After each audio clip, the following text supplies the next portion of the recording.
क्रांति की शुरुआत जो है वो दूसरों से उम्मीद रखकर नहीं होती है। क्रांति की शुरुआत होती है खुद क्रांति बनने से।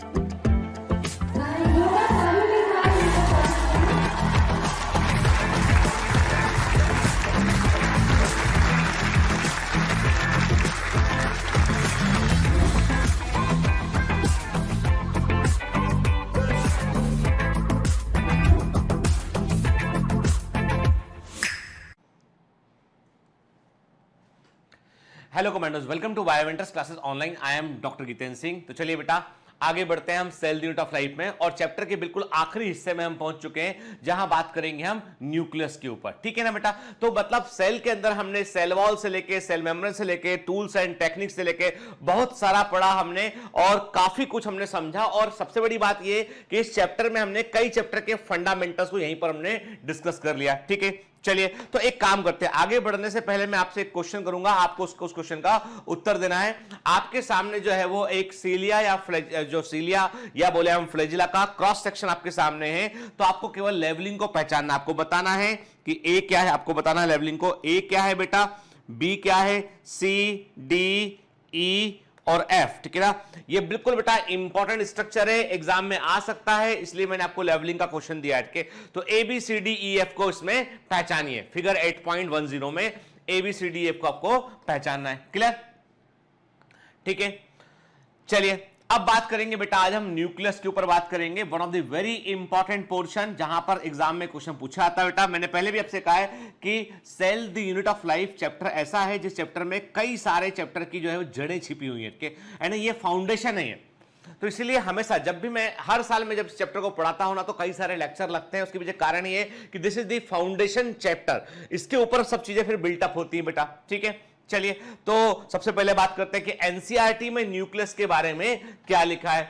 Nucleus is as a cell organelle was first described by Robert Brown in 1831। तो याद रखिएगा बेटा, Robert Brown 1831 discovery of nucleus, Robert Hooke 1665 discovery of cell.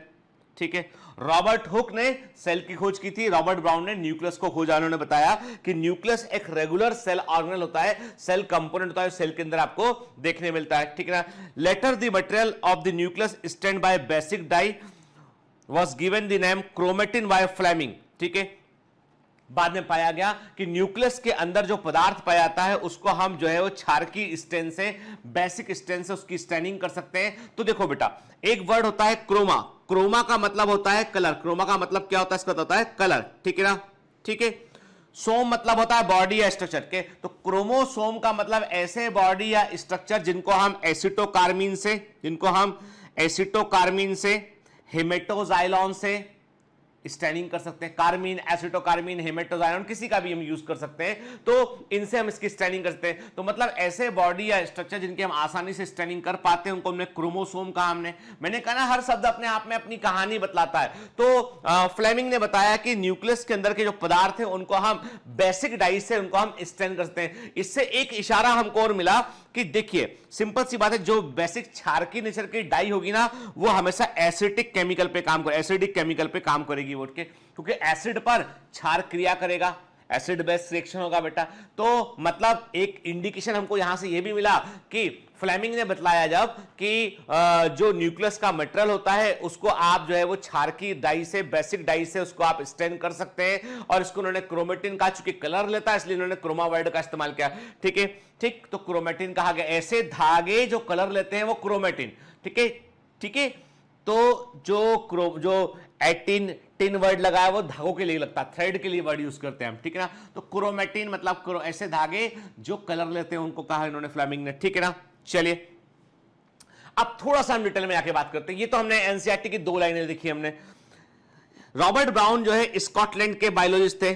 छोटा सा क्वेरी के याद रखिएगा बेटा के, रॉबर्ट ब्राउन जो है स्कॉटलैंड के स्कॉटिस्ट बायोलॉजिस्ट थे और इन्होंने न्यूक्लियस को 1831 में डिस्कवर किया। और इन्होंने इसे न्यूक्लियस को खोजा था उन्होंने ऑर्किड प्लांट की रूट की एपिडर्मल सेल में। क्या important, he discovered it from the epidermal cell of root of orchid plant. इन्होंने इसे ऑर्किड प्लांट की रूट की एपिडर्मल सेल में इन्होंने इसको डिस्कवर किया। ठीक है, clear. He indicated that nucleus is a regular cell organelle of the cell, के इन्होंने बताया कि नाभिक न्यूक्लियस जो होता है वो कोशिका का सेल का रेगुलर सेल ऑर्गेनल होता है। क्या? ठीक है, एक रेगुलर सेलुलर कंपोनेंट होता है। उन्होंने बताया कि आपको हर लिविंग सेल के अंदर न्यूक्लियस देखने मिलेगा, ऐसा रॉबर्ट ब्राउन ने बताया कि, और इन्होंने इसके लिए इन्होंने जो है वो नाभिक या न्यूक्लियस टर्म को इन्होंने प्रस्तुत भी किया, इन्होंने न्यूक्लियस टर्म को प्रस्तुत किया। ठीक है, तो ध्यान रखिएगा बेटा, है ना। तो रॉबर्ट ब्राउन स्कॉटलैंड के बायोलॉजिस्ट थे और इन्होंने जो है वो न्यूक्लियस को कहां डिस्कवर किया? इन्होंने ऑर्किड प्लांट की रूट की एपिडर्मल सेल में डिस्कवर किया इन्होंने के, और इन्होंने बताया कि हर लिविंग सेल के अंदर आपको न्यूक्लियस देखने मिलता है, और इन्होंने न्यूक्लियस शब्द का इस्तेमाल किया। एंटोनी वॉन लीवेनहॉक ने पहली बार न्यूक्लियस को देखा था मछलियों, फिशेस की आरबीसी में। के याद रखिएगा, ह्यूमन आरबीसी में न्यूक्लियस नहीं होता है। इन्होंने फिश या मछली की आरबीसी में एंटोनी वॉन लीवेनहॉक ने न्यूक्लियस को देखा। ठीक है, nucleus is the most essential part of a cell. ठीक है, it directs and control the all the cellular activities. याद रखिए, न्यूक्लियस समझ लीजिए कि न्यूक्लियस के पास में, चूंकि देखिए जो भी सेल के अंदर न्यूक्लियस का इंपॉर्टेंस है वो इसलिए है क्योंकि इसके पास में बॉस मॉलिक्यूल डीएनए मॉलिक्यूल है, और डीएनए मॉलिक्यूल की खास बात क्या है बेटा? इसके पास में जो है वो इंफॉर्मेशन है, और जिसके पास में सूचना होगी उसके अकॉर्डिंग ही पूरी सेल काम करेगी। तो सारी इंफॉर्मेशन डीएनए मॉलिक्यूल्स के पास में है, और डीएनए मॉलिक्यूल में जो इंफॉर्मेशन होती है वो जीन के फॉर्म में होती है। किसके रूप में होती है? वो जीन के रूप में होती है। तो मैंने बताया था पिछली क्लास में कि जीन डीएनए से बना होता है। ठीक है ना, डीएनए का ऐसा हिस्सा जिसमें कोई पर्टिकुलर इंफॉर्मेशन या सूचना होती है उसे हम जीन कहते हैं। क्लियर? तो सेल की सारी एक्टिविटीज का कंट्रोल, उसका डायरेक्शन सब न्यूक्लियस के पास में होता है। It is considered as controlling centre of the cell. इसे हम कोशिका का जो है वो नियंत्रण केंद्र कहते हैं, कंट्रोलिंग सेंटर कहते हैं। ठीक है ना। अब कई बच्चे ऐसे कंफ्यूज होते हैं कि सर सेंट्रोसोम के बारे में आपने बताया था कि geometric centre of the cell होता है। ठीक है, तो कंफ्यूज मत करो बेटा के, ज्योमेट्रिक सेंटर एक डिफरेंट चीज है। सेंट्रोसोम का नाम सेंट्रोसोम इसलिए बना कि सेल की ज्योमेट्रिकल, हर सेल की अपनी एक ज्योमेट्री है, एक 3 डायमेंशन स्ट्रक्चर है, तो उसमें आपको बीच वाली पोजीशन में सेंट्रोसोम देखने मिलता है जनरली, इसलिए इसको सेंट्रोसोम कहते हैं। पर nucleus is the controlling centre of the cell. ठीक है, अब कई बच्चे इस पे कंफ्यूज करते हैं, तो मैं एक छोटा सा एग्जांपल देता हूं कुछ के। जैसे आपको बता रहा हूं, ये पुरानी बात है, ये एक बात कब की, ये बात है 2003, हाँ 2003 की बात है ये, जब मेरा मैरिज हुआ, शादी हुई मेरी, तो घर में, हमारे घर में जो है वो जो हम लोगों ने एक उस समय मैंने एक घर लिया कहीं पर। ठीक है, तो भोपाल के अंदर, भोपाल की बात है, तो उस घर की पूजा वूजा होनी थी, तो हमने पंडित को बाहर से बुलाया। पंडित होता ना, अपने गृह प्रवेश की पूजा होती है, तो पंडित जी को बुलाया। अब सब तमाम जो वहाँ लोग बैठे हुए थे पूजा में, जो हमारे रिलेटिव वगैरह आए हुए थे, तो पंडित जी ने बोला, एक मेट उन्होंने एक बिछाया कुछ, उन्होंने आसन जैसा, उन्होंने कहा कि भाई गृह स्वामी यहाँ आके बैठ जाइए आप। ठीक है, तो मेरी वाइफ बोलती है, तो हमारी नई नई शादी हुई थी, मुश्किल से जो है वो 4-6 महीना ही हुआ होगा शादी को, तो मेरी वाइफ बोलती मतलब मैं, उन्होंने बोला गृह स्वामी इस यहाँ आके बैठ जाइए, तो मेरी वाइफ बोलती मतलब पंडित जी मैं आके बैठ जाऊँ? तो पंडित जी हाथ जोड़ के बोले कि मैडम वो शास्त्रों के अनुसार तो गृह स्वामी सर ही होंगे, बाकी आपका इंटरनल ऑर्गेनाइजेशन की मुझे जानकारी नहीं है। ठीक है, तो तब मुझे लगा कि यार मैं तो सेंट्रोसोम हूं, तब मुझे समझ में आ गया इंटेंशन की। मैंने कहा भाई न्यूक्लियस तो यही है, मतलब घर का सेंटर, घर का पूरा ध्यान रखना और सारी इंफॉर्मेशन देखना, ये तो भारती का है, मतलब वो बन गई न्यूक्लियस और मैं बन गया ज्योमेट्रिकल सेंटर। देखने में लगता है कि सेंटर है ये, पर वो चुपचाप अपना काम कर रहा होता है। ठीक है ना, महत्वपूर्ण काम में रोल प्ले करेगा, बाकी सारे डिसीजन कि घर में क्या होना है, जैसे पता है आपको कि मेरे पसंद के तो पर्दा भी नहीं लगता घर में, कि जो है कर्टेंस की बात करें हम, कि किसी चीज की बात करें, हाँ इवन तो कोई भी चीज जो है वो, मतलब मेरी पसंद की कुछ चीजें हैं घर के अंदर, जो कैसे, जैसे कि मेरे को लैपटॉप कौन सा यूज करना है, जैसे मैं लैपटॉप में basically I prefer to use the MacBook. ठीक है, और इलेक्ट्रॉनिक गैजेट जो मैं पसंद करता हूँ वो मेरी चॉइस के हैं। ठीक है, बाकी इसके अलावा मेरी चॉइस का क्या, मेरे पास जो बुक्स हैं वो मेरी चॉइस की हैं, बाकी कपड़े से लेके हर चीज, मेरे भी कपड़े, एवरीथिंग, हर चीज का चॉइस, समझ गए ना, है ना। अब कहाँ डिटेल निकलवा रहे हो मेरे से के, तो मतलब क्या, तो क्या रहना भी घर से बाहर करवा दोगे मेरे को, हाँ ठीक है। तो अभी तो कहने का मतलब ये है कि भैया मेरे को देख के समझ जाया करो कि सर है ज्योमेट्रिकल सेंटर, सर है सेंट्रोसोम।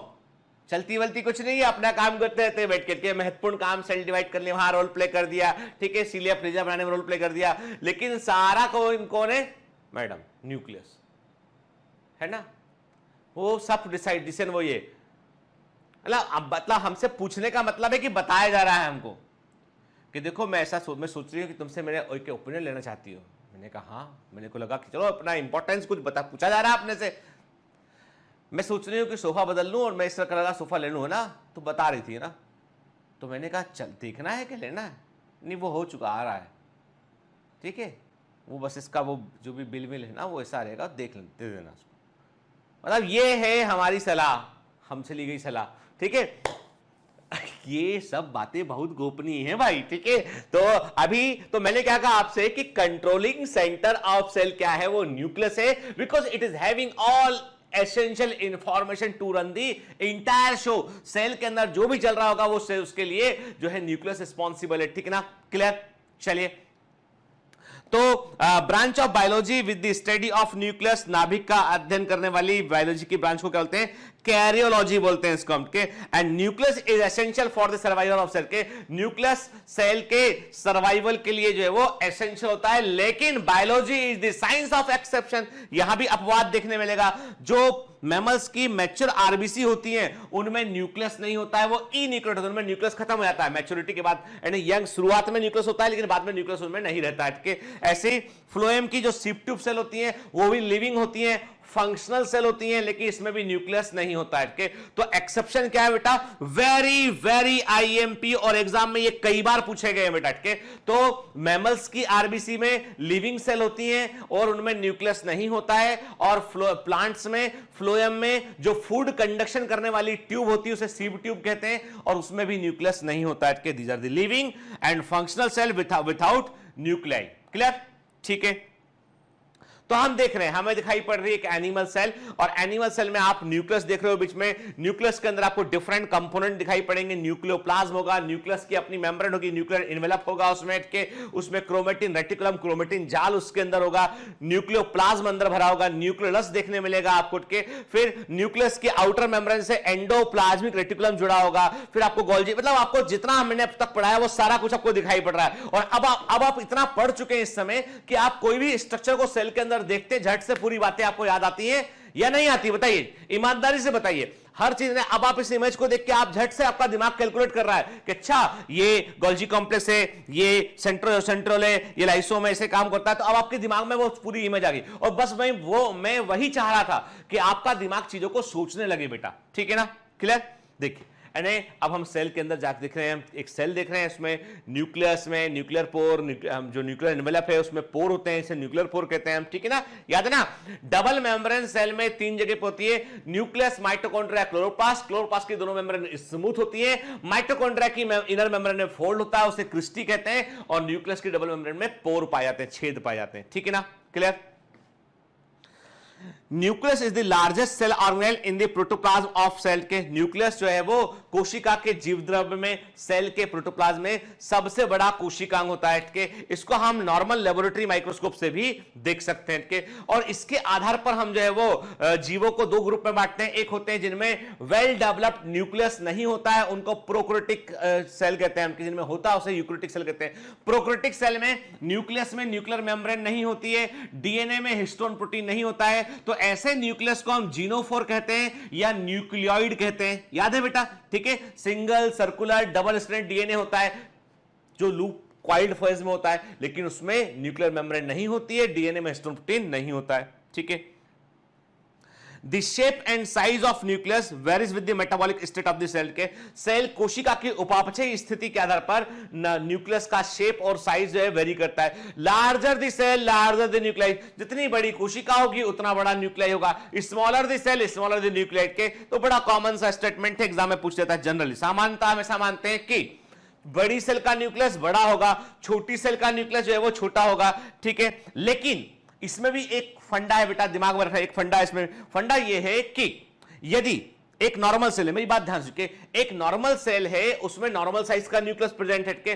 मान लीजिए सेल में यदि यही नॉर्मल सेल यदि एक्टिव सेल हो जाए कि ये हायर एक्टिव सेल है, अब इसको बहुत सारी इंफॉर्मेशन बाहर पास ऑन करना है तो इसके न्यूक्लियस का साइज बढ़ जाता है। तो याद रखना, एक फंडा दिमाग में डालना बेटा कि if nucleus is larger in proportion to the cytoplasm, very very IMP के, यदि नाभिक साइटोप्लाज्म की प्रोपोर्शंस में साइज में बड़ा होता है, if nucleus is larger in proportion to cytoplasm, यदि नाभिक साइटोप्लाज्म के अनुपात में बड़े आकार का होता है तो ऐसी सेल होती है एक्टिव सेल, सक्रिय कोशिका होती है, ठीक है ना। मतलब न्यूक्लियस को अधिक से अधिक इंफॉर्मेशन बाहर प्रोसेस करना पड़ रहा है, इसलिए इसका साइज बढ़ जाता है। If nucleus is much smaller, बहुत छोटे साइज का होता है, मतलब सेल इनएक्टिव है, उसको केवल सेल को मेंटेन रखना है, बाकी कोई एक्टिव इंफॉर्मेशन बाहर नहीं देनी है, तो इसे बोलते हैं हम पिक्नोटिक न्यूक्लियाई कहते हैं, डोरमेंट सेल होती है। यदि सेल का न्यूक्लियस का साइज डबल हो जाए और साइटोप्लाज्म का साइज भी डबल हो जाए तो ये ऐसी सेल जो है वो डिवाइडिंग सेल होती है, मतलब वो विभाजन में भाग लेने वाली सेल होती है, ठीक है ना। तो देखिए ध्यान से, यदि नॉर्मल सेल में 3 अवस्थाएं आपको देखने मिल सकती है। एक नॉर्मल सेल, उसमें साइटोप्लाज्म की प्रोपोर्शन में यदि न्यूक्लियस का साइज बड़ा होगा तो वो एक्टिव सेल होगी, जो ब्लैक डॉट बना है वो न्यूक्लियस है। यदि न्यूक्लियस का साइज काफी छोटा होगा तो वो डोरमेंट सुप्त सेल होती है, और यदि साइटोप्लाज्म का साइज भी डबल हो गया और न्यूक्लियस का साइज भी डबल हो गया मतलब वो डिवाइडिंग सेल है। तो ये जो फ्लो चार्ट है बना लीजिएगा, एग्जाम में कंफ्यूज मत करना बेटा, समझ गए ना, ठीक है।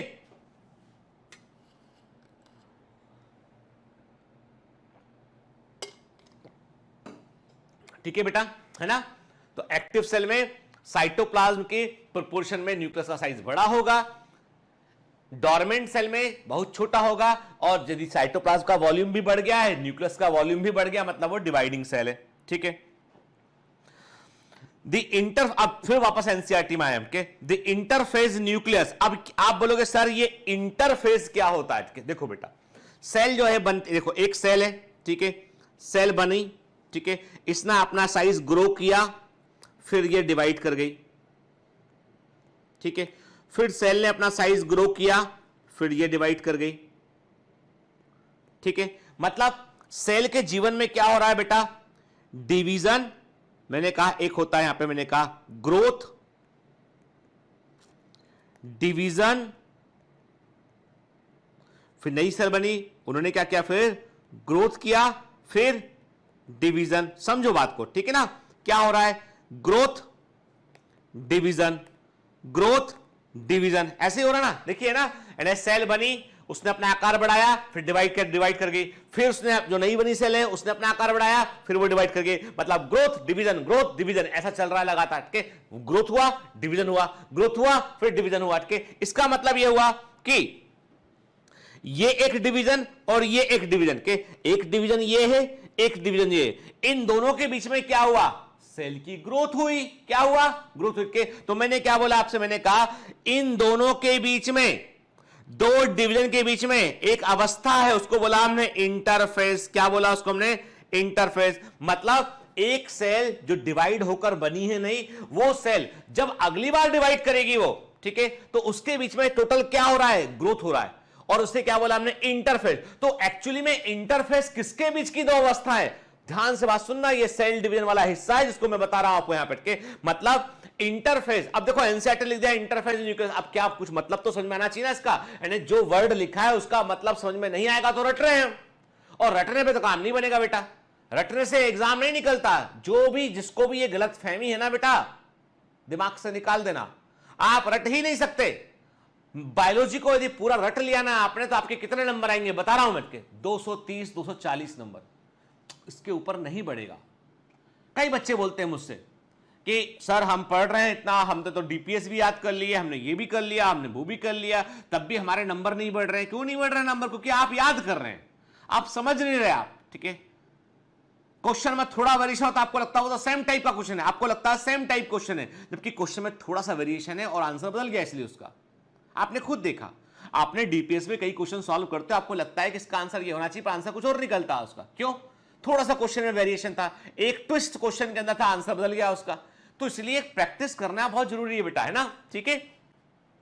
और मैंने पहले, अब किसी ने लिखा, किसी ने बड़ा बुरा लिखा, किसी ने एक कमेंट में लिखा किसी ने कि आपको सर कभी टॉपर नहीं मिलेगा, आपको, आप सोच रहे हो ना कि नीट का 2021 में आपको AIR 1 या टॉपर मिल जाए क्योंकि आप लाइव डाउट क्लियर नहीं करते। तो वैसा ऐसा है बेटा कि डाउट के लिए डाउट सेक्शन बना हुआ है पूरा, ठीक है ना। जिन बच्चों को कोई पढ़ने में डाउट है तो उसके लिए डेडिकेटेड टीचर है। केमिस्ट्री में जो है वो एक पूजा मैडम है, उनको भी रिसेंटली हायर किया हुआ हम लोगों ने। वो पहले फिटजी में फैकल्टी थी के, तो वो वहाँ से हमारे यहाँ पे अब आई हैं, तो वो डाउट क्लियर करने में रोल प्ले करती है के, ठीक। फिर इसके अलावा जो है अपना फिजिक्स में एक अविनाश सर हैं, वो भी पहले फिटजी में कहीं काम करते थे, वो फिजिक्स में डाउट क्लियर करते हैं। फिर बायोलॉजी में शैल मैडम है, वो डाउट क्लियर करती है। अब डाउट आप प्रॉपर, अब आप सोच रहे हो कि गीतेंद्र सर को व्हाट्सएप पे दिन भर डाउट भेजते हैं और वो आंसर करते हैं, तो बेटा पॉसिबल नहीं है, ठीक है ना। तो आपके लिए सिस्टम, डेडिकेटेड सिस्टम काम करता है। आपका अपना डिस्कशन प्लेटफॉर्म है, जो बच्चों का अपना फेसबुक के समान एजुकेशनल बुक है, वो समझ लीजिए आपके। यानी हमारा जो बायोमेंटर्स का डिस्कशन प्लेटफॉर्म है ना, वो फेसबुक के समान है, जहां पर आप फालतू की चीजें पोस्ट नहीं कर सकते। आप केवल अपने कोई थ्रेड क्रिएट कीजिए, कोई क्वेश्चन ऐसा कोरा होता है, वैसा हमारा खुद का सिस्टम है, तो उसमें आप क्वेश्चन पूछिए। बहुत अच्छे बच्चे हैं, मैं देखता हूं, मैं हमारी टीम ऑब्जर्व करती है बेटा, और रैंडमली जो बच्चे अच्छा आंसर कर रहे हैं, जो बढ़िया जो है लोगों की, दूसरों की क्वेरी को सॉल्व करने में रोल प्ले कर रहे हैं, and they are very active on the discussion platform. तो वी आर सॉर्टिंग उस करने के बाद हम we will reward them also, क्या कुछ ना कुछ हम सरप्राइज गिफ्ट भी उनको देंगे। तो बच्चे डिस्कशन प्लेटफॉर्म पर एक्सीलेंटली जो है वो अपना एजुकेशनल डाउट भी क्लियर कर रहे हैं, दूसरों का भी क्लियर करते हैं, खुद का भी क्लियर करते हैं, उन्हें वैरायटी ऑफ क्वेश्चन में लिखने मिलते हैं। तो डिस्कशन प्लेटफॉर्म बच्चे यूज करते हैं। फिर अब आप बोलते हैं सर वहां तो बच्चे आंसर करते हैं, तो लेकिन 90% बच्चे सही आंसर करते हैं वहां बैठ के।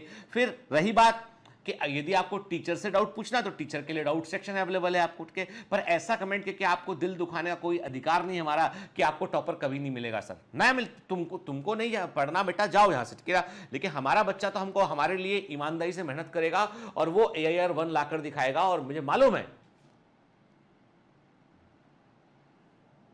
है जब किसी चीज को पूरी शिद्दत से चाहो ना, किसी चीज को आप, तो पूरी कायनात साजिश करती है, समझ गए ना।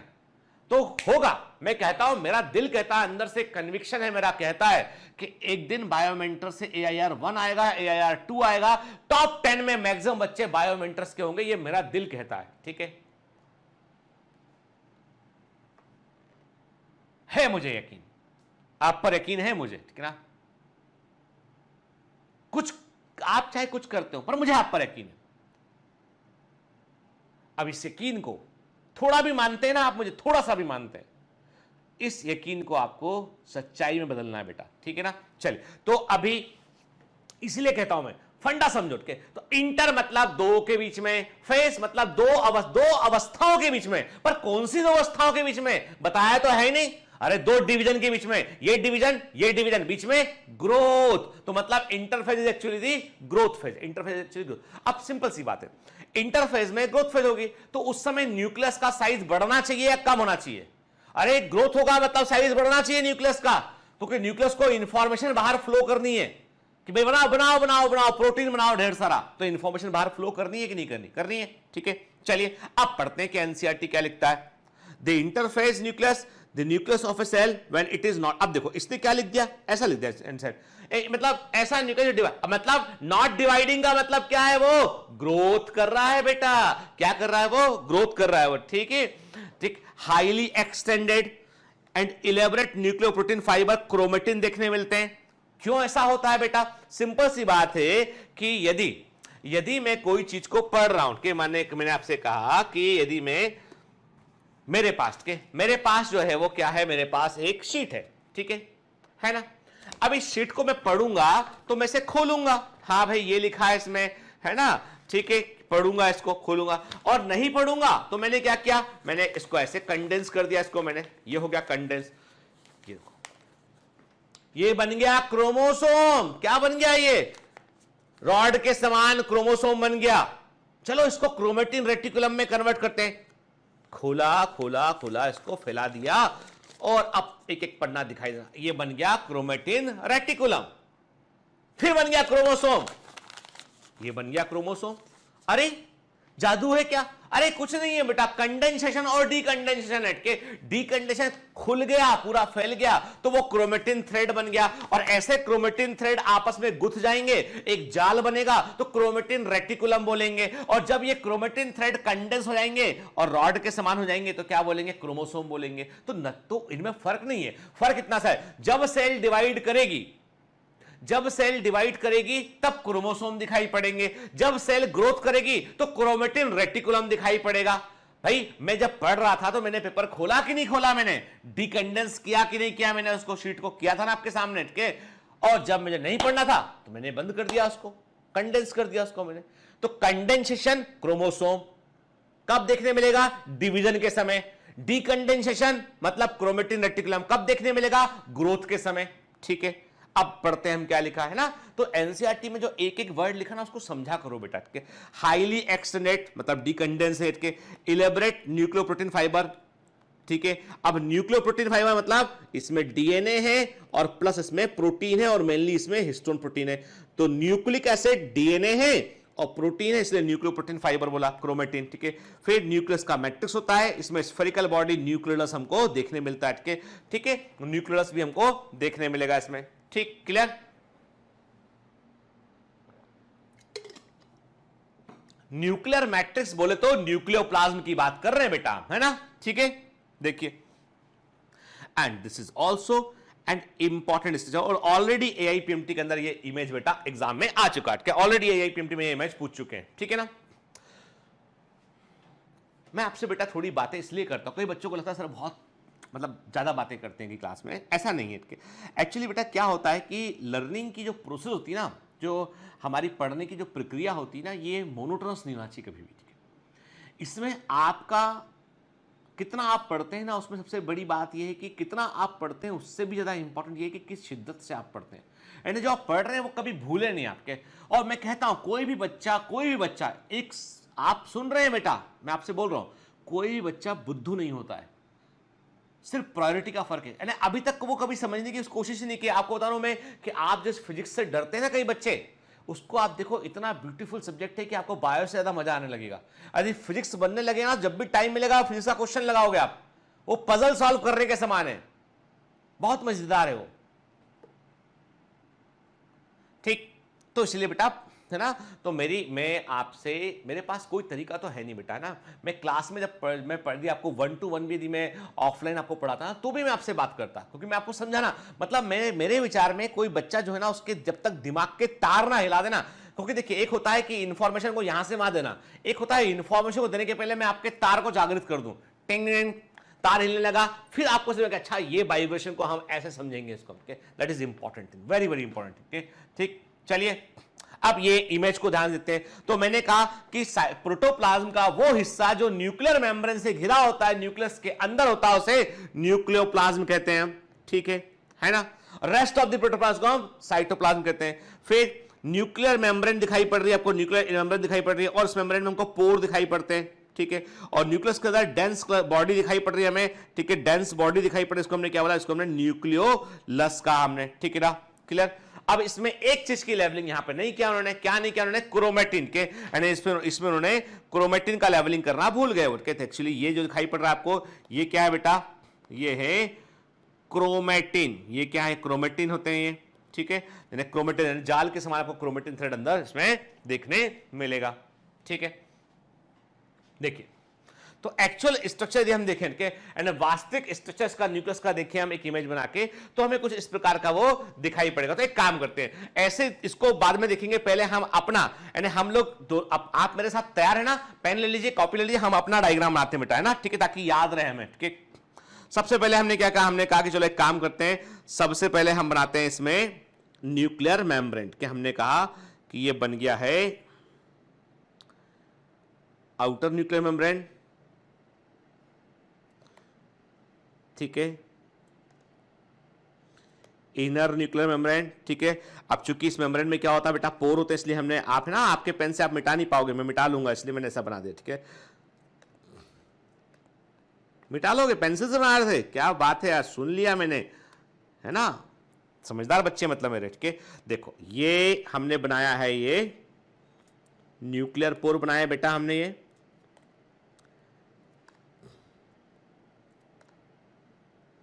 ठीक है ना?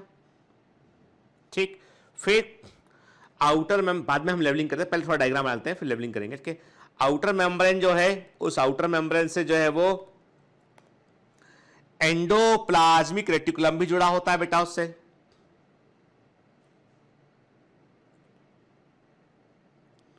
ईआर जुड़ा हुआ है, तो हमने छोटा छोटा सा हिस्सा बना दिया ईआर का, हमने कहा ये से जो इससे जुड़ा हुआ है, मान लो ये। ठीक है,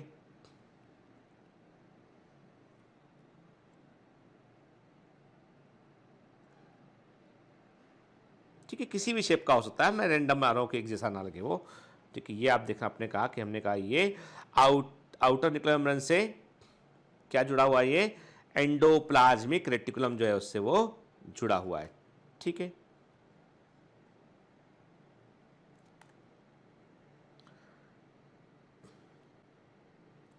ठीक, चलो अब हम थोड़ा लेवलिंग करते हैं इसको के।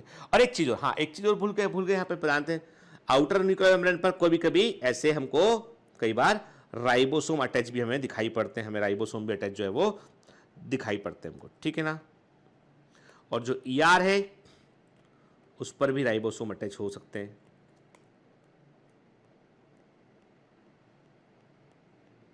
ठीक है ना? ठीक, चलिए लेवलिंग करते हैं इसकी हम। हमने कहा ये तो दिखाई पड़ रहा है हमें एंडोप्लाज्मिक रेटिकुलम। ठीक है, ये दिखाई पड़ रहा है राइबोसोम जो इस पर अटैच है, 80S राइबोसोम होते हैं जो अटैच होते हैं वो। ठीक है, फिर क्या देख रहे हो आप, देख रहे हो ये आउटर न्यूक्लियर मेम्ब्रेन। ठीक है बेटा, है ना? फिर क्या देख रहे हो आप, ये देख रहे हो आप न्यूक्लियर पोर। ठीक है, फिर क्या देख रहे हो आप, इनर न्यूक्लियर मेम्ब्रेन। बेटा हम डायग्राम क्यों बना रहे हैं, क्योंकि हमें कॉन्सेप्ट याद रहना चाहिए, पूरी चीजों को भूले ना, इसलिए हम और आप साथ में डायग्राम बना रहे हैं। नहीं तो मेरे लिए आसान है कि मैं आपको दिखाऊं, आप स्क्रीनशॉट ले लो, करते रहो। अभी हम के साथ में मेहनत कर रहे हैं। ठीक है, तो इनर न्यूक्लियर मेम्ब्रेन के फिर दोनों मेम्ब्रेन के बीच में हमें एक गैप दिखाई पड़ रहा है बेटा, खाली जगह दिखाई पड़ रही है, इसे बोला हमने पेरी न्यूक्लियर स्पेस। क्या बोला इसको हमने, पेरी न्यूक्लियर स्पेस वर्ड का हमने इस्तेमाल किया। ठीक है बेटा, ठीक है ना? आउटर मेम्ब्रेन, इनर में आप देख रहे हैं outer nuclear membrane, inner nuclear membrane, nuclear pore दिखाई पड़ रहा है, पेरी न्यूक्लियर स्पेस आपको दिखाई पड़ रहा है। ठीक है, फिर तो ये तो हमने मेम्ब्रेन की बात की, और देखा आप ईआर बाहर जुड़ा हुआ आउटर मेम्ब्रेन से। ठीक है ना? फिर ईआर का ल्यूमेन पेरी न्यूक्लियर स्पेस के साथ में वो कंटिन्यूस होता है, ये पहले भी पढ़ा हमने, है ना? ठीक, फिर इनर मेम्ब्रेन से अंदर क्यों आते हैं ना, तो हमको एक इलेक्ट्रॉन डेंस प्रोटीन से बना हुआ हमको एक ऐसा आवरण दिखाई पड़ता है। ठीक है, एक ऐसी लेयर दिखाई पड़ती है जो इलेक्ट्रॉन डेंस मटेरियल से बनी होती है, इसको बोलते हैं हम न्यूक्लियर लैमिना। इसको बोलते हैं हम न्यूक्लियर लैमिना। क्या होता है हम आगे बात करते हैं, न्यूक्लियर लैमिना। ठीक है, फिर हम न्यूक्लियस के अंदर झांक कर देखते हैं तो हमें ऐसे क्रोमेटिन धागे दिखाई पड़ते हैं, ऐसे क्रोमेटिन थ्रेड हमको इसमें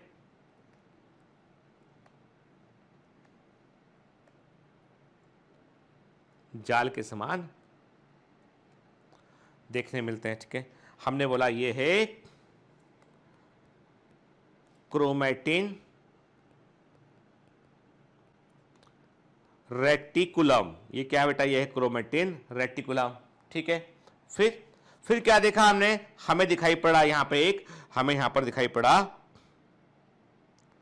जो है डेंस कलर का बॉडी दिखाई पड़ा हमें यहां पे, एक या एक से अधिक हो सकता है। ठीक है, इसको बोला हमने न्यूक्लियोलस। इसे क्या बोला, न्यूक्लियस बोला हमने। ठीक है, और जो द्रव अंदर भरा हुआ है इसके अंदर, जो भी लिक्विड अंदर भरा हुआ है बेटा न्यूक्लियस के अंदर जो भरा हुआ है, उसे क्या बोला हमने, उसे बोला हमने न्यूक्लियोप्लाज्म। ठीक है ना? ये न्यूक्लियस का हमने एक स्ट्रक्चर देखा, हमने समझा कि क्या न्यूक्लियस के अंदर होता है। ठीक है, क्लियर? देखिए ना, तो देखो, तो न्यूक्लियस क्या होता है, क्रोमेटिन रेटिकुलम क्या होता है, outer nuclear membrane, inner nuclear membrane, nuclear pore, perinuclear space, ठीक है। तो ये सब हमने देखा। तो ये न्यूक्लियस का हमने एक सिंपल सा डायग्राम यहां पर हमने देखा। अब देखो हमारे जो हमने थोड़ा सा जो है वो क्लियर डायग्राम बनाया, उसको देखते हैं। देखिए एलिमेंट्स ऑफ ईआर देख रहे हो आप यहाँ पे, outer nuclear membrane, inner nuclear membrane, nuclear pore जहां पे होते हैं वहां भी हम उसको न्यूक्लियर पोर कॉम्प्लेक्स भी कहते हैं, क्योंकि वहां पे कुछ प्रोटीन का चैनल बने होते हैं। फिर पेरिन्यूक्लियर स्पेस है, न्यूक्लियोप्लाज्म दिखाई पड़ रहा है, 80S राइबोसोम बाहर दिखाई पड़ रहे हैं, अंदर क्रोमेटिन रेटिकुलम है। देन आप देख रहे हैं इनर मेम्ब्रेन से अंदर न्यूक्लियर लेमिना आपको दिखाई पड़ रहा है, ठीक है ना। देन आप देख रहे हैं न्यूक्लियस। यही डायग्राम बनाया है, ऑलमोस्ट हमने ऐसे ही डायग्राम बनाया बेटा, देखो है ना। अरे कहां क्या डायग्राम हट के चला गया, चलो है ना, कोई बात नहीं, आपकी कॉपी में तो होगा डायग्राम, ठीक है। तो हमने क्या देखा बेटा, हमने जो है वो ये जो है वो न्यूक्लियस का हमने डायग्राम यहां पर बनाया, ठीक है, clear.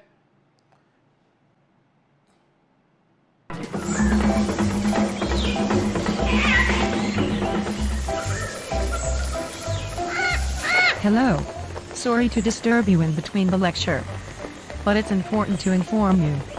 You should download the BioMentors app from Google Play Store. We need your support, so please take the subscription to become an official commando of BioMentors. Bye bye, continue your lecture.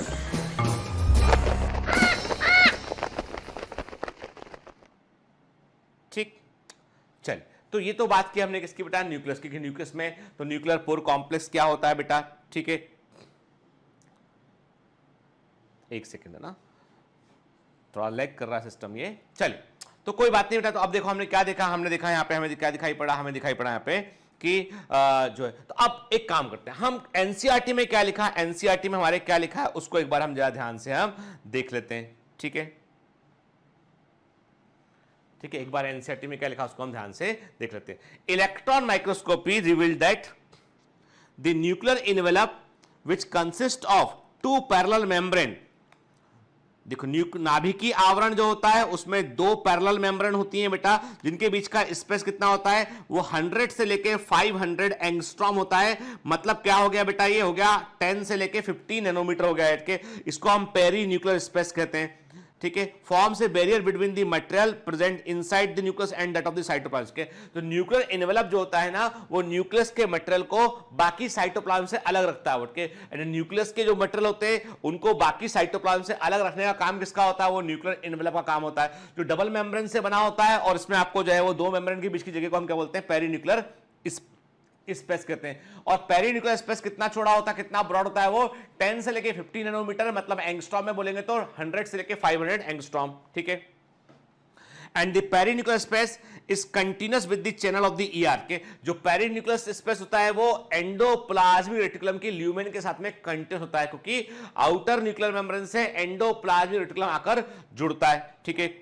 फिर क्या लिखा है NCERT में, the outer membrane usually remain continuous with the endoplasmic reticulum. बाहर वाला membrane सामान्यतः endoplasmic reticulum से जुड़ा होता है और also wear ribosome on it, ऐसे ही देखा था हमने, और इसके ऊपर राइबोसोम भी पाए जाते हैं, क्लियर।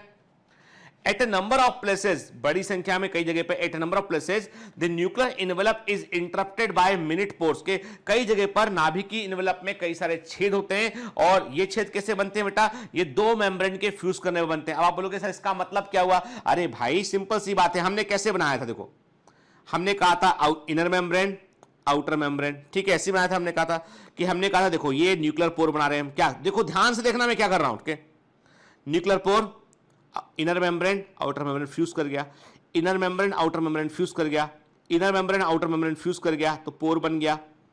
मतलब जहां पर न्यूक्लियर पोर प्रेजेंट है वहां पर इनर और आउटर मेम्ब्रेन दोनों आपस में फ्यूज कर जाते हैं, तभी वहां पे एक गैप बन जाता है। देख रहे हैं आप भाई क्या बोल रहा हूं मैं आपसे बोल रहा हूं कि ये मान लीजिए मैग्नीफाई किया मैंने कहा ये इनर मेम्ब्रेन था, ये आउटर मेम्ब्रेन था। न्यूक्लियर पोर कैसे बनेगा, एक गैप बना यहां पे, inner membrane outer membrane fuse कर गया, inner membrane outer membrane fuse कर गया, तो ये क्या बन गया, ये बन गया पोर बन गया, है ना बेटा, क्लियर। ठीक है, तो क्या बोल रहे हैं आपसे हम कि न्यूक्लियर एनवेलप पर बड़ी संख्या में छेद देखने मिलते हैं जिन्हें हम न्यूक्लियर पोर कहते हैं। और ये कैसे बनते हैं, दो मेम्ब्रेन फ्यूज करती है उससे ये बनते हैं, ठीक है ना, दिस न्यूक्लियर पोर। अब ये क्यों बनते हैं भाई, देखो न्यूक्लियस के अंदर जो एमआरएनए बनेगा, जो डीएनए की सूचनाओं को लेके, इंफॉर्मेशन को लेके बाहर निकलेगा, साइटोप्लाज्म में जाके काम करवाएगा, तो उसको बाहर तो निकलना पड़ेगा। तो भाई सिंपल सी बात है कि न्यूक्लियस के अंदर की जो भी सूचनाओं को बाहर निकालने के लिए दरवाजा चाहिए, वो दरवाजा न्यूक्लियर पोर होते हैं, ठीक है। और बाहर से कुछ प्रोटीन अंदर भी चाहिए, रिक्वायरमेंट है उसकी, तो उसके लिए पोर होते हैं। बाहर से कुछ हार्मोन ऐसे होते हैं जो स्टेरॉयडल नेचर के हार्मोन होते हैं, स्टेरॉयड प्रकृति के हार्मोन होते हैं, वो सीधा अंदर आते हैं और न्यूक्लियस को जाके अपनी इंफॉर्मेशन देते हैं, तो उनको डीएनए तक पहुंचना है, तो उसके लिए वो न्यूक्लियर पोर का इस्तेमाल करते हैं, दरवाजे का यूज करते हैं। These न्यूक्लियर पोर, ये जो न्यूक्लियर पोर होते हैं, these न्यूक्लियर पोर, ये जो न्यूक्लियर पोर होते हैं, these nuclear pore are the passages through which movement of RNA and protein molecule takes place in both direction between nucleus and the cytoplasm के, and a to and fro movement के, बाहर से protein nucleus के अंदर आते हैं, अंदर से mRNA, राइबोसोमल आरएनए और tRNA बनकर बाहर निकलते हैं। तो इसका मतलब यह है कि जो है न्यूक्लियस और साइटोप्लाज्म के बीच में जो कंटिन्यूटी होती है, जो न्यूक्लियो साइटोप्लाज्मिक ट्रैफिक को मेंटेन करने वाले स्ट्रक्चर होते हैं, जो नाभिकीय और कोशिका द्रवी स्थानांतरण को मेंटेन करने वाले स्ट्रक्चर होते हैं, वो क्या होते हैं, वो न्यूक्लियर पोर कॉम्प्लेक्स होते हैं। तो न्यूक्लियर पोर कॉम्प्लेक्स जो होते हैं वो they are basically the structure that maintain the traffic between nucleus and the cytoplasm, ठीक है। देख रहे हैं आप ध्यान से, देखिए आउटर मेम्ब्रेन, इनर मेम्ब्रेन, ठीक है, और आप देख रहे हैं कि न्यूक्लियर एनवेलप में आपको पोर दिखाई पड़ रहे हैं, और ये कोई साधारण पोर नहीं होता है, कि ये बड़े बड़े यूनिक टाइप के पोर होते हैं जो अपना डायमीटर कम या ज्यादा कर सकते हैं, और ये पोर इस बात को डिसाइड कर सकते हैं कि कौन सा केमिकल अंदर लाना है, कौन सा अंदर नहीं लाना है, ठीक है।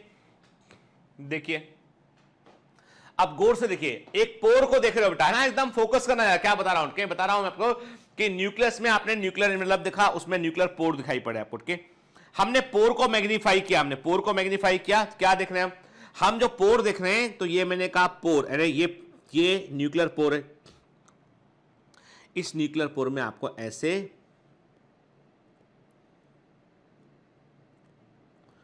प्रोटीन का एक चैनल सिलेंडर देखने मिलेगा, ये जो पोर है, इस पोर, ये क्या है, ये तो पोर हो गया। पोर के अंदर आपको प्रोटीन का सिलेंडर है, प्रोटीन से बना हुआ आपको सिलेंडर देखने मिलेगा, जो कि पूरे पोर का डायमीटर कम ज्यादा कर सकता है, ठीक है।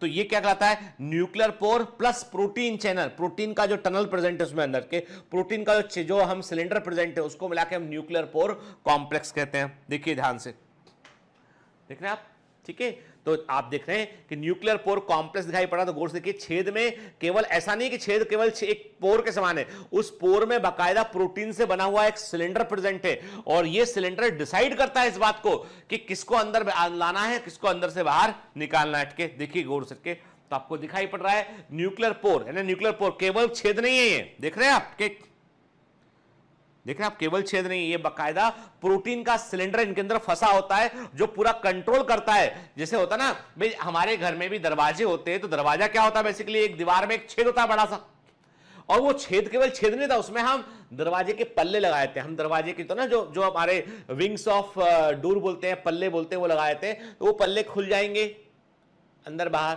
है ना, लेकिन वो है तो छेद दीवार के अंदर एक, है ना बेटा, ठीक है। बिल्कुल वैसे यहां पे होता है, तो प्रोटीन का हमें सिलेंडर देखने मिलता है। और ये आप देख रहे हो इलेक्ट्रॉन माइक्रोस्कोपिक व्यू देख रहे हो, तो आपको दिखाई पड़ रहा है कि इलेक्ट्रॉन माइक्रोस्कोपिक तस्वीर को हमने मैग्नीफाई करके देखा, तो हमें पोर के अंदर बाकायदा प्रोटीन का सिलेंडर देखने मिल रहा है यहां पे, और ये होता है एनुलिन प्रोटीन का सिलेंडर। क्या होता है, ये होता है एनुलिन। दिख रहे हैं आप, ये देखो आप, ये पोर दिखाई पड़ रही है आपको, पोर दिखाई पड़ रहे हैं, और इन पोर को मैग्नीफाई करके देखा हमने, और ये किससे बनते हैं, ये एनुलिन प्रोटीन का सिलेंडर होता है, जो कि पोर के अंदर फंसा होता है, और जो पूरा का पूरा न्यूक्लियर पोर कॉम्प्लेक्स को बनाता है और उसे मेंटेन करता है, रखता है, ठीक है। ठीक, चलिए आगे बात करते हैं इसमें। On the nucleoplasmic face of inner membrane, के इनर न्यूक्लियर मेम्ब्रेन से अंदर की ओर टुवर्ड्स न्यूक्लियोप्लाज्म, एक इलेक्ट्रॉन डेंस मटेरियल पाया जाता है जिसको हमने क्या कहा था, न्यूक्लियर लेमिना कहा था, डेंस लेमिना कहा था या हनीकॉम्ब लेयर कहा था। तो ये एक इलेक्ट्रॉन डेंस लेयर होती है जो कि इनर न्यूक्लियर मेम्ब्रेन से अंदर की ओर पाई जाती है, और हमने भी मार्किंग करके बनाया था अपने डायग्राम में, उसको हमने न्यूक्लियर लेमिना कहा था। और हैरिस और जेम्स ने पहली बार न्यूक्लियर लेमिना को उन्होंने अमीबा के अंदर देखा। अब आप बोलोगे सर ये क्या काम करता है, देखो सिंपल सा बात ये है बेटा कि ये न्यूक्लियर इनवेलप को अरेंज होने में हेल्प करता है ना, न्यूक्लियर इनवेलप को किस जगह पर रहना चाहिए, क्या उसका सेफ होना चाहिए, उसको देने उसको बनाए रखने में ये रोल प्ले करता है, ठीक है ना। तो न्यूक्लियर लेमिना प्रोटीन फाइबर से बना होता है। It gives support and form of the inner membrane के, ये इनर मेम्ब्रेन को सपोर्ट सहारा प्रदान करती है, उसे रूप देती है के। और ये कहां नहीं पाया जाता, nuclear lamina absent in plant cell, oocyte and sperm, ठीक है ना। तो बेटा न्यूक्लियर लेमिना जो है वो एक एक्स्ट्रा स्ट्रोक पॉइंट है जो आपको दिमाग में रखना है बेटा, और इसलिए दिमाग में रखना है कि कई बार एग्जाम में मैंने इसको ऑप्शन के अंदर देखा हुआ है, और जब भी कोई चीज ऑप्शन में दिखाई पड़ती है ना तो वो मेन एग्जाम में कभी भी पूछी जा सकती है। तो nuclear lamina plant cell, oocyte और स्पर्म में नहीं होता है बेटा। और न्यूक्लियर पोर जो होते हैं वो ऑक्टागोनल या सर्कुलर टाइप के होते हैं, ठीक है ना। न्यूक्लियर पोर जो होते हैं वो डायनामिक होते हैं, गतिक होते हैं, और ये रैंडमली डिस्ट्रीब्यूटेड है, बिखरे हुए होते हैं न्यूक्लियस के अंदर, और इनकी संख्या एक न्यूक्लियस में इनका नंबर 1000 से लेकर 10,000 पोर होते हैं। एक न्यूक्लियस में 1000 से लेकर 10,000 तक पोर जो है वो हो सकते हैं, ठीक है। जो न्यूक्लियर पोर का जो एज होता है, किनारा होता है, वहां पर इनर मेम्ब्रेन और आउटर मेम्ब्रेन आपस में जुड़ी होती हैं। और मैंने एनसीईआरटी में भी साफ साफ लिखा था कि ये पोर कैसे बनते हैं, इनर और आउटर मेम्ब्रेन के फ्यूजन से पोर बनते हैं। तो एक साइंटिस्ट थे एफ जेलियस, उन्होंने कहा था कि जो न्यूक्लियर पोर है वहां पर इनर और आउटर न्यूक्लियर मेम्ब्रेन आपस में जुड़ जाती है, आपस में फ्यूज कर जाती है या कंटिन्यूस हो जाती है, ठीक है ना। न्यूक्लियर पोर को पहली बार डिस्क्राइब किया था कैलन और टॉमलिन ने 1951 में। न्यूक्लियर पोर को पहली बार कैलन और टॉमलिन ने 1951 में डिस्क्राइब किया, और इन्होंने बताया कि इसके अंदर प्रोटीन से बना हुआ सिलेंडर पाया जाता है जिसको हम एनुलस बोलते हैं या एनुलिन प्रोटीन सिलेंडर कहते हैं। तो जब हम nuclear pore complex word use करते हैं तो मतलब पोर प्लस एनुलिन प्रोटीन से बना एनुलिन सिलेंडर या एनुलस को हम उसके अंदर शामिल करते हैं। 8 मॉलिक्यूल, हमने डायग्राम में भी 8 बनाए थे, 8 मॉलिक्यूल जो है प्रोटीन के, जैसे मैंने कहा ना ये न्यूक्लियर पोर हो गया, ये पोर हो गया, और इसके अंदर मैंने कहा आपसे कि ये जो है वो मैंने कहा ये प्रोटीन से बना हुआ जो है वो पूरा, जिससे मैंने आपसे कहा कि ये प्रोटीन से बना हुआ, ऐसा हमको पूरा सिलेंडर जो है वो देखने मिलेगा, ठीक है। 1 2 3 4 5 6 7 8, ठीक है, 3 4 5 6 7 8, हाँ ठीक है, ऐसा। तो ये अंदर प्रोटीन से बना हुआ सिलेंडर इसके अंदर बेटा ये, और बाहर क्या हम देख रहे हैं, पोर के। तो ये होता है न्यूक्लियर पोर कॉम्प्लेक्स, ठीक है। न्यूक्लियर पोर कॉम्प्लेक्स वर्ड दिया था वॉटसन नेट के, और न्यूक्लियर पोर जो होते हैं वो न्यूक्लियोसाइटोप्लाज्मिक रिलेशनशिप को मेंटेन करते हैं, एंड न्यूक्लियस के अंदर क्या जाएगा, अंदर से क्या बाहर निकलेगा, सारा कुछ मेंटेनेंस का काम होता है न्यूक्लियर पोर कट के। और न्यूक्लियर पोर कॉम्प्लेक्स का जो सेंट्रल पोर है, जो वास्तव में बीच में जो छेद होता है उसका डायमीटर कितना होता है, उसका डायमीटर होता है 100 एंगस्ट्रॉम। सेंट्रल पोर जो होता है, जैसे मैंने कहा ये न्यूक्लियर पोर है, और उसके अंदर जो प्रोटीन का सिलेंडर अंदर प्रेजेंट है, तो फिर बीच में जो बीच के अंदर में जो बच गया सेंट्रल पोर वो 100 एंगस्ट्रॉम का होता है।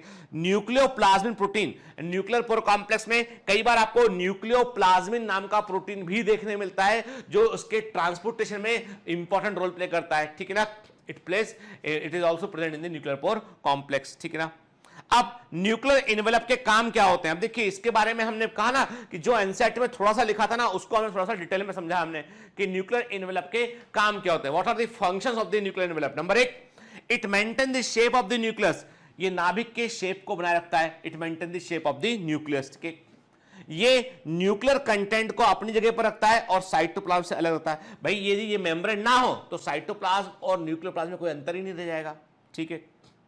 It regulate the flow of material into and out of the nucleus, nucleus के अंदर क्या आना है, अंदर से बाहर क्या निकलना है, ये डिसाइड करता है न्यूक्लियर इनवेलप के। तो ये it allows the exit of, ये राइबोसोम की सब यूनिट को अंदर से बाहर निकालता है। जो न्यूक्लियस होता है उसके अंदर राइबोसोम का लगातार बनता रहता है राइबोसोम, और राइबोसोम को बनाने वाली फैक्ट्री क्या होते हैं, जो राइबोसोम को बनाने वाली फैक्ट्री होते हैं उन्हें बोलते हैं न्यूक्लियोलस कहते हैं, ठीक है।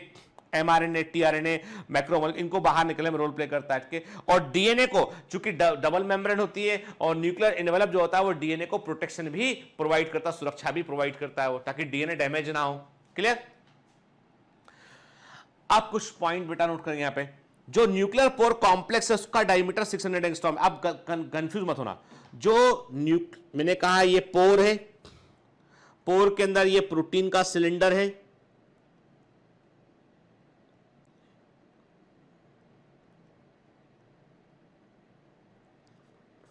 4 5 6 7 8, ठीक है, ये सिलेंडर है। तो देखो इस पूरे का डायमीटर हो गया 600 एंगस्ट्रॉम, ठीक है, और अंदर के सेंट्रल पोर का डायमीटर हो गया 100 एंगस्ट्रॉम, ठीक है। तो कंफ्यूज मत करना। तो सेंट्रल जो है पोर है वो 100 एंगस्ट्रॉम का होता है और पूरा न्यूक्लियर पोर कॉम्प्लेक्स 600 एंगस्ट्रॉम का होता है, ठीक है। और न्यूक्लियर मेम्ब्रेन को पहली बार डिस्क्राइब किया था किसने? हर्टविग ने डिटेल में बतलाया था। Very very IMP, very very IMP, कई बार एग्जाम में पूछा गया। सेल डिवीजन की किस अवस्था में न्यूक्लियर मेम्ब्रेन डिसेप्टर होती है? न्यूक्लियर इनवेलप या न्यूक्लियर मेम्ब्रेन सेल डिवीजन की किस स्टेज में डिसअपियर होती है? तो आंसर उसका है बेटा सेल डिवीजन की लेट प्रोफेज अवस्था में। अब ये प्रोफेज क्या होता है हम आगे बात करेंगे। प्रोफेज अवस्था के अंत में, यानी प्रोफेज अवस्था के अंत में बेटा क्या होता है, यानी प्रोफेज अवस्था के अंत में जो न्यूक्लियर मेम्ब्रेन होती है वो डिसअपियर आती, गायब हो जाती है।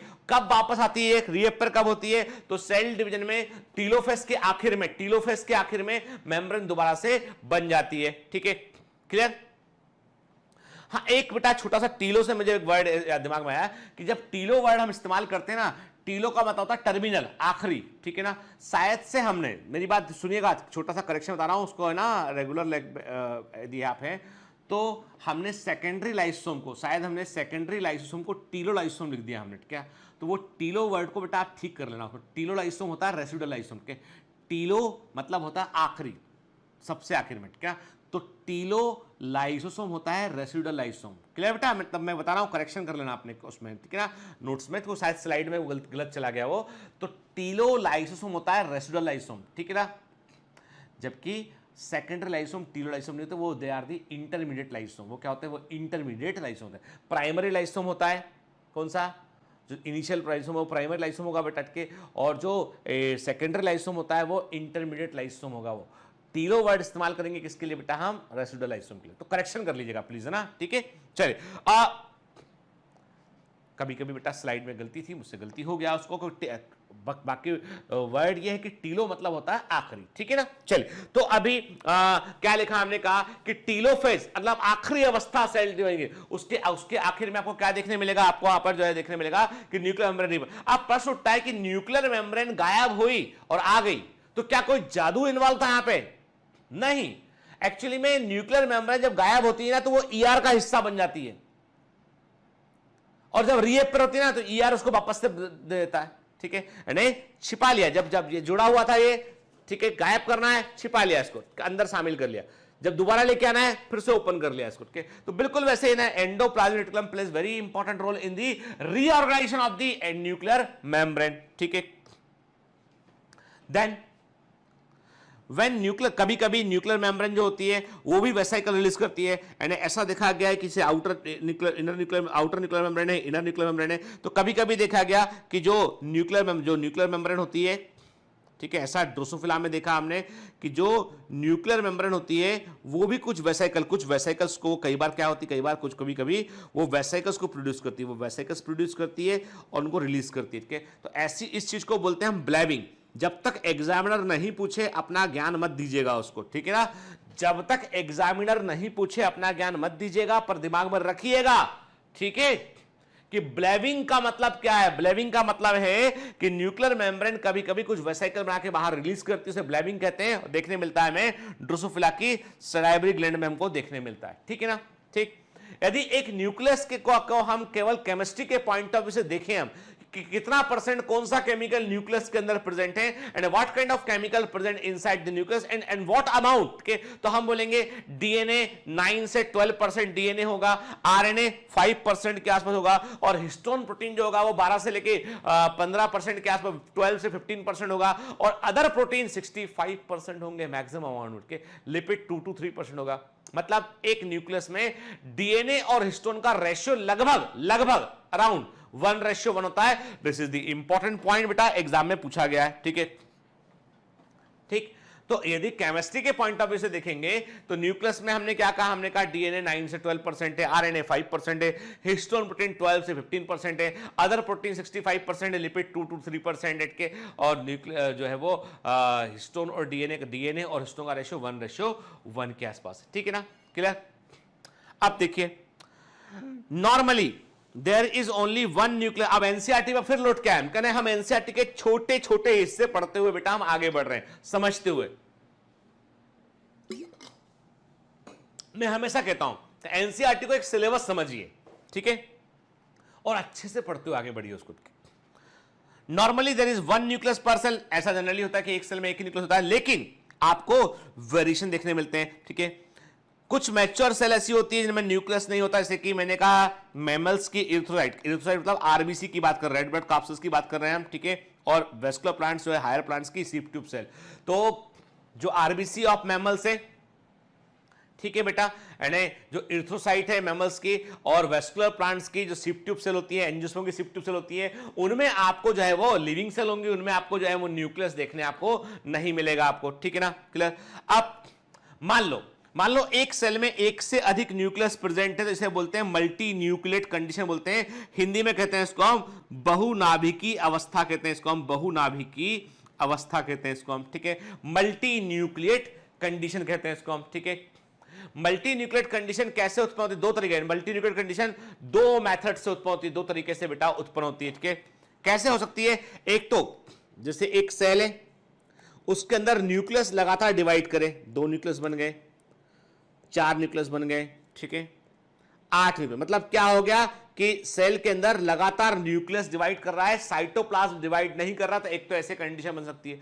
दूसरी कंडीशन कैसे बन सकती है कि एक सेल है, 2 सेल है, 3 सेल है, 4 सेल है, 5 सेल है, 6 सेल के, मैंने कहा ये सेल हटके और ये सेल आपस में फ्यूज कर गए, एक बड़ा सेल बन गया फ्यूज करने पे, सबके न्यूक्लियस यहां पर आ गए। ठीक है, तो एक मतलब मल्टी न्यूक्लिएट कंडीशन बनने की दो संभावनाएं, एक तो न्यूक्लियस अपने आप को लगातार डिवाइड करता हुआ आगे बढ़े, या कई सारी सेल फ्यूज होकर एक बड़ा सा एक साथ सेल बन जाए और उसमें कई सारे न्यूक्लियस आ जाए। ठीक है, तो नंबर 1, यदि फ्यूजन ऑफ सेल से, कोशिकाओं के संलयन से यदि फ्यूजन ऑफ सेल से मल्टी न्यूक्लिएट कंडीशन बनेगी, उसे आप सिंसाइजियम कंडीशन बोलेंगे। क्या बोलेंगे उसे आप? सिंसाइजियम कंडीशन बोलेंगे। यदि कोशिकाओं के संलयन से फ्यूजन ऑफ सेल से मल्टी न्यूक्लिएट कंडीशन बनेगा तो क्या बोलेंगे? सिंसाइजियम कंडीशन बोलेंगे उसे हम। लेकिन यदि डिवीजन ऑफ न्यूक्लियाई कई बार होता है, सेल के अंदर न्यूक्लियस का डिवीजन कई बार होता है और उससे मल्टी न्यूक्लिएट कंडीशन बनेगी तो उसे क्या बोलेंगे? उसे सीनोसिटिक कंडीशन बोलेंगे, उसे हम सीनोसाइटिक कंडीशन बोलेंगे। क्लियर? ठीक है, चलिए आगे बढ़ते हैं।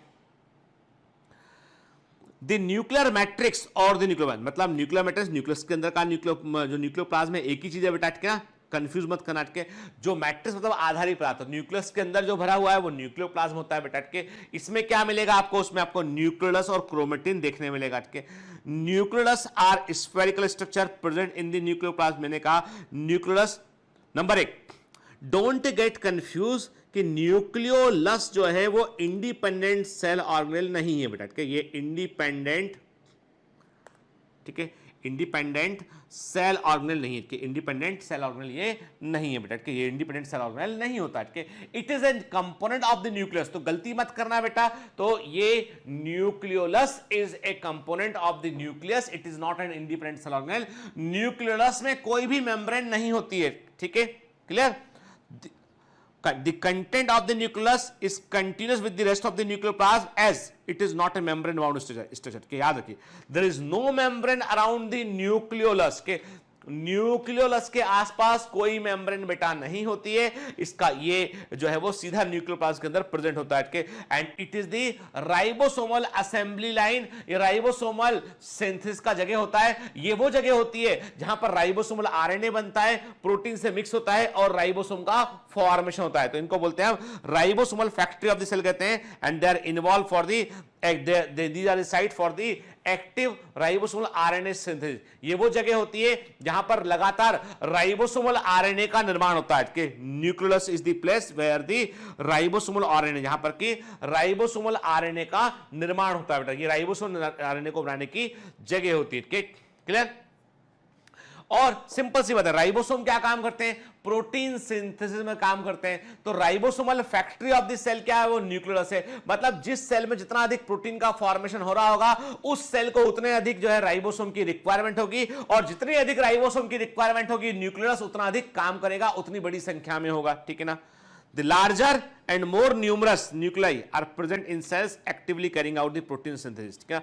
मतलब जो सेल एक्टिवली प्रोटीन बना रही होंगी, उनको अधिक राइबोसोम की रिक्वायरमेंट होगी, और अधिक राइबोसोम की रिक्वायरमेंट होगी तो न्यूक्लियस को भी अपना आकार बढ़ाना पड़ेगा और बड़ी संख्या में अपने आप को मल्टीप्लाई करना पड़ेगा, ताकि वो उस रिक्वायरमेंट को पूरा वो कर पाए। ठीक है, चलिए अब थोड़ा सा न्यूक्लियोप्लाज्म को देखते हैं। न्यूक्लियोप्लाज्म को बेटा हम न्यूक्लियर सेप भी कहते हैं, कैरियोलिम भी कहते हैं, और न्यूक्लियर मैट्रिक्स भी कहते हैं। इसके लिए क्या वर्ड यूज किया हमने? न्यूक्लियर सेप वर्ड यूज किया हमने इसके लिए जो कैरियोलिम वर्ड यूज किया हमने, और इसको हम जो है वो न्यूक्लियर मैट्रिक्स भी कहते हैं इसको। ठीक है, ये प्रोटोप्लाज्म का वो हिस्सा होता है जो न्यूक्लियर एनवेलप से सेपरेट होता है और न्यूक्लियस के अंदर पाया जाता है। ये जेल लाइक मैट्रिक्स होता है। ये इस नॉन स्टेनिंग पार्ट, इसको आप स्टेनिंग नहीं कर सकते हैं आप, और इसका पीएच 7.4 प्लस माइनस 2.2 के, यानी पीएच इसका जो है स्लाइडली बेसिक होता है के 7.4 प्लस माइनस 0.2 होता है के, और इसमें आपको वो सारे मटेरियल देखने मिलेंगे जो आरएनए और डीएनए के सिंथेसिस में काम आते हैं, जैसे कि the enzymes which are required for DNA synthesis are the DNA polymerase। तो मैंने क्या कहा? मैंने कहा एंजाइम जो डीएनए को बनाने में काम आ रहे हैं, जैसे मैंने कहा डीएनए पॉलीमरेज। ठीक है, ये आपको साइटोप्लाज्म में देखने नहीं मिलेगा, ये देखने कहां मिलेगा आपको? ये न्यूक्लियोप्लाज्म में देखने मिलेगा। ठीक है, एंजाइम आरएनए पॉलीमरेज, ये भी कहां देखने मिलेगा आपको? न्यूक्लियोप्लाज्म में देखने मिलेगा। फिर डीएनए को बनाने वाली जो इकाइयां होती है, डीएनए को बनाने वाली जो इकाइयां होती है, उन्हें क्या बोलते हैं? उन्हें हम डीऑक्सीराइबोन्यूक्लियोटाइड बोलते हैं। यानी डीएनए एक पॉलीमर होता है बेटा, और इस पॉलीमर को बनाने वाली जो इकाइयां होती है उन्हें हम डीऑक्सीराइबोन्यूक्लियोटाइड कहते हैं। ठीक है, वो भी यही मिलेगा। राइबोन्यूक्लियोटाइड भी हमको यहां देखने मिलेगा यहाँ पे। ठीक है ना? तो क्या कहने का मतलब ये कि ये रॉ मटेरियल क्या होते हैं जिससे न्यूक्लियोटाइड हुआ? राइबोन्यूक्लियोटाइड देखने मिलेगा। एंजाइम हुए आपके DNA polymerase, ligase, RNA polymerase देखने मिलेगा। मेटल आयन जो रिक्वायर्ड है, मैग्नीशियम आयन, जिंक हुआ, मैग्नीज हुआ, वो सब हमको न्यूक्लियोप्लाज्म के अंदर देखने मिलेगा। और न्यूक्लियोप्लाज्म में आपको हिस्टोन और नॉन हिस्टोन प्रोटीन देखने मिलेंगे। ठीक है, अब आप बोलोगे सर ये हिस्टोन प्रोटीन क्या चीज है? बहुत दिन से सुन रहे हैं हम। ठीक है, देखो बेटा, जो नॉन हिस्टोन प्रोटीन होते हैं ना, ये they are basically acetic protein. ठीक है, ठीक, ये एसिटिक प्रोटीन होते हैं, माइनस चार्ज वाले होते हैं। इनमें चार्ज क्या होता है? इनमें नेगेटिव चार्ज होता है। इनमें नॉन हिस्टोन प्रोटीन में नेगेटिव चार्ज होता है। ठीक है, एसिटिक नेचर के होते हैं। जबकि हिस्टोन प्रोटीन जो होते हैं वो क्षारकीय प्रोटीन होते हैं, बेसिक प्रोटीन होते हैं, क्षारकीय प्रोटीन होते हैं, और इनमें आपको प्लस चार्ज देखने मिलता है। चूंकि डीएनए नेगेटिव चार्ज है, डीएनए नेगेटिव चार्ज होता है ड्यू टू फॉस्फेट, तो कौन अट्रैक्ट करेगा डीएनए को? Basic protein. कौन सा basic protein? Histone, plus charge है। डीएनए एसिड होता है और हिस्टोन प्रोटीन क्या होता है? बेसिक नेचर का होता है, क्षारकीय प्रकृति, तो एक दूसरे को अट्रैक्ट करेंगे उठ के। इसलिए डीएनए की बॉन्डिंग या डीएनए का जो स्ट्रक्चर होता है वो अपने आप को जो है वो हिस्टोन प्रोटीन के आसपास अरेंज करता है। इसलिए क्रोमोसोम के अंदर बेसिकली आपको डीएनए और हिस्टोन प्रोटीन देखने मिलते हैं। ठीक है, ठीक। राइबोसोम के प्रीकर्सर भी हमको जो है वो न्यूक्लियोप्लाज्म में देखने मिलते हैं, जो कहां से बन के आते हैं? न्यूक्लियोलस से बन के आते हैं। ठीक है, different kind of RNA nucleoprotein कहां बनते हैं बेटा? न्यूक्लियोप्लाज्म के अंदर बनते हैं। और न्यूक्लियोप्लाज्म का काम क्या होता है? हमने कहा ये वो जगह होती है जहां पर डीएनए, आरएनए और राइबोसोमल सब यूनिट का निर्माण होता, बन रहा होता है। ये वो जगह होती है जो क्रोमेटिन मटेरियल को और न्यूक्लियस को जो है वहां पे अपने पास रखती है, उसे सपोर्ट प्रोवाइड करती है। कि ये वो जगह होता है जिसमें लिक्विड भरा होता है, न्यूक्लियोप्लाज्म भरा होता है, मैट्रिक्स भरा होता है, जो न्यूक्लियस को फूला रखता है। न्यूक्लियस को फूला रखता है मतलब न्यूक्लियस का अपना एक दबाव बनाए रखता है। टर्जिडिटी, हम बोलेंगे टर्जिड का मतलब होता है अंदर लिक्विड भरा है, इसलिए वो गुब्बारे के समान फूला होता है। तो न्यूक्लियस को टर्जिड बनाए रखने में, फूले रखने में ये रोल प्ले करता है। ठीक है, ये बात की हमने न्यूक्लियोप्लाज्म की। ठीक है, then come to the point, nucleolus. ज्यादा तो नहीं हो गया ना, थोड़ा सा और के न्यूक्लियोलस की बेटा हम बात करते हैं। न्यूक्लियोलस जो होता है इसे खोजा था फोंटानेट के, डिस्कवर्ड बाय फोंटानेट के। न्यूक्लियोलस की खोज की थी बेटा फोंटानेट ने। अब ये एनसीईआरटी में नहीं है, पर आप देखोगे एम्स के अंदर, एएफएमसी के अंदर, पुराने एग्जाम में सब में पूछा गया के, और ये मैंने कहा ना आपसे कि ये क्वेश्चन जो है वो कभी भी एग्जाम में आ सकते हैं, इसलिए हमको तैयार रहना निकल के। मतलब कई बार हम जो है बहुत समय बार बार मुझे रिपीट क्यों करना पड़ता है, मैं सोचता हूं कई बार। यदि आप मेरे सामने ऑफलाइन क्लास में होते ना तो ये मेरे को एक बार बोलने का दोबारा नहीं बोलना पड़ता, क्योंकि यहां पे आप बिल्कुल आजाद हैं, आप एकदम इंडिपेंडेंट है। आपको गीतेंद्र सर अच्छे नहीं लगे, आपने चैनल बदला, निकल लिए बंद करके, ठीक है, ऐसे ही कर सकते हो ना के, ठीक। तो आपको, तो ये आपकी पूर्णतः आपकी चॉइस पे है कि आप मुझे देखना सुनना चाहते हैं, नहीं सुनना चाहते हैं, ये आपकी चॉइस पे है, ठीक है। ये तो बात हो गई एक व्यूअर की और एक चैनल की, ठीक है। लेकिन गुरु और शिष्य का संबंध डिफरेंट है। जब आप, अब देखिए, यदि आप मुझे अपना गुरु समझते हैं, आप मुझे अपना टीचर समझते हैं, ठीक है, मेंटोर समझते हैं, कमांडर समझते हैं, तो आप चैनल बंद भी कर देंगे ना तो भी मैं आपके दिमाग के अंदर रहूंगा प्रेजेंट, तो भी मैं आपके आसपास रहूंगा प्रेजेंट, तो भी मैं आपके साथ में, आपको लगेगा कि सर हमारे साथ में, सर ने हमको बताया। आप कभी फील ही नहीं करेंगे कि ऑफलाइन है कि ऑनलाइन है, क्या है, आपको कभी अंतर ही समझ में नहीं आएगा। आपको सपने में आके पढ़ा रहा हूंगा, ठीक है। ये होता है कनेक्शन। एक कनेक्ट तो वो है जो यूट्यूब का कनेक्ट है कि भैया आए चैनल पे, देखा चैनल है, हाँ एक टीचर पढ़ा रहा है यहाँ पे, मैं एक व्यूअर हूं, आया देखा 10 मिनट, हाँ ठीक है, अपना एक्सपर्ट ओपिनियन जाहिर किया और निकल के बाहर आगे के फिर चले गए कहां पर। कई बच्चे मुझे आजकल बोल रहे हैं सर वो आप सेंटी वाली क्यूज क्यों नहीं करते आप, और सेंटी क्यूज ना मेंटी क्यूज ना, भगवान जाने क्या क्या होता है, तो total wastage of time. Because कारण ये है बेटा कि हमको जो है हमारा एग्जाम में जैसा पेपर आना है, हमको जैसे सॉल्व करना है वो हमको आना चाहिए, ठीक है। मतलब यहां पर मैं आपका मतलब यहां पर मैं आपसे कुछ बात कर सकता हूं, परंतु मैं आपको कंटेंट डिलीवरी में वैसा टाइम वेस्टेज मैं नहीं कर सकता हूं। इसलिए please don't give me advice about कि मैं जानता हूं, सब जानता हूं, मैं मेंटी साइट के बारे में जानता हूं, Menti quiz, everything I know about. Even I have जो सिस्टम में हम काम कर रहे हैं, मेरे पास पूरा सिस्टम है, जो देख रहे हैं आप, तो मेरे पास पूरा सिस्टम है कि जहां पर मैं आपको एक QR कोड दूं, उस QR कोड को स्कैन करने के साथ ही आप और हम लोग जो है वो क्वेश्चन सॉल्व करें, वो करेंगे बाद में करेंगे कभी हम। अभी हमारे पास, अभी हमको कंटेंट पे फोकस करना है, समझ पर फोकस करना है, अभी हमको एग्जाम में क्वेश्चन कैसा आता है, कैसे ऑप्शन लगाने होते हैं, उस पर काम करना है हमको, ठीक है ना। इसीलिए अभी जो कहते देखो, जो टाइम टेस्टेड प्रूव्ड चीज है के, मतलब यू आर नॉट ए, आप वो व्यक्ति नहीं जिसका इनोवेशन किया जाए, आप वो इसको ट्रेडिशनल तरीके से पढ़ा के एग्जाम में पास करने पर फोकस किया जाए, ठीक है ना। तो यहां पर आप व्यूअर नहीं है, यहां पर आप कमांडो है, यहां पर आप सिर्फ और सिर्फ कमांडो है, एक विद्यार्थी है जिसको जो है विद्या को एक सच्चा अर्थ प्रोवाइड करना है। एक वो होते हैं जो विद्या की अर्थ ही निकाल देते हैं, एक ऐसे विद्यार्थी होते हैं जो विद्या की जो है वो अर्थ ही निकाल दें, जो, ठीक है, समझे, डेड बॉडी।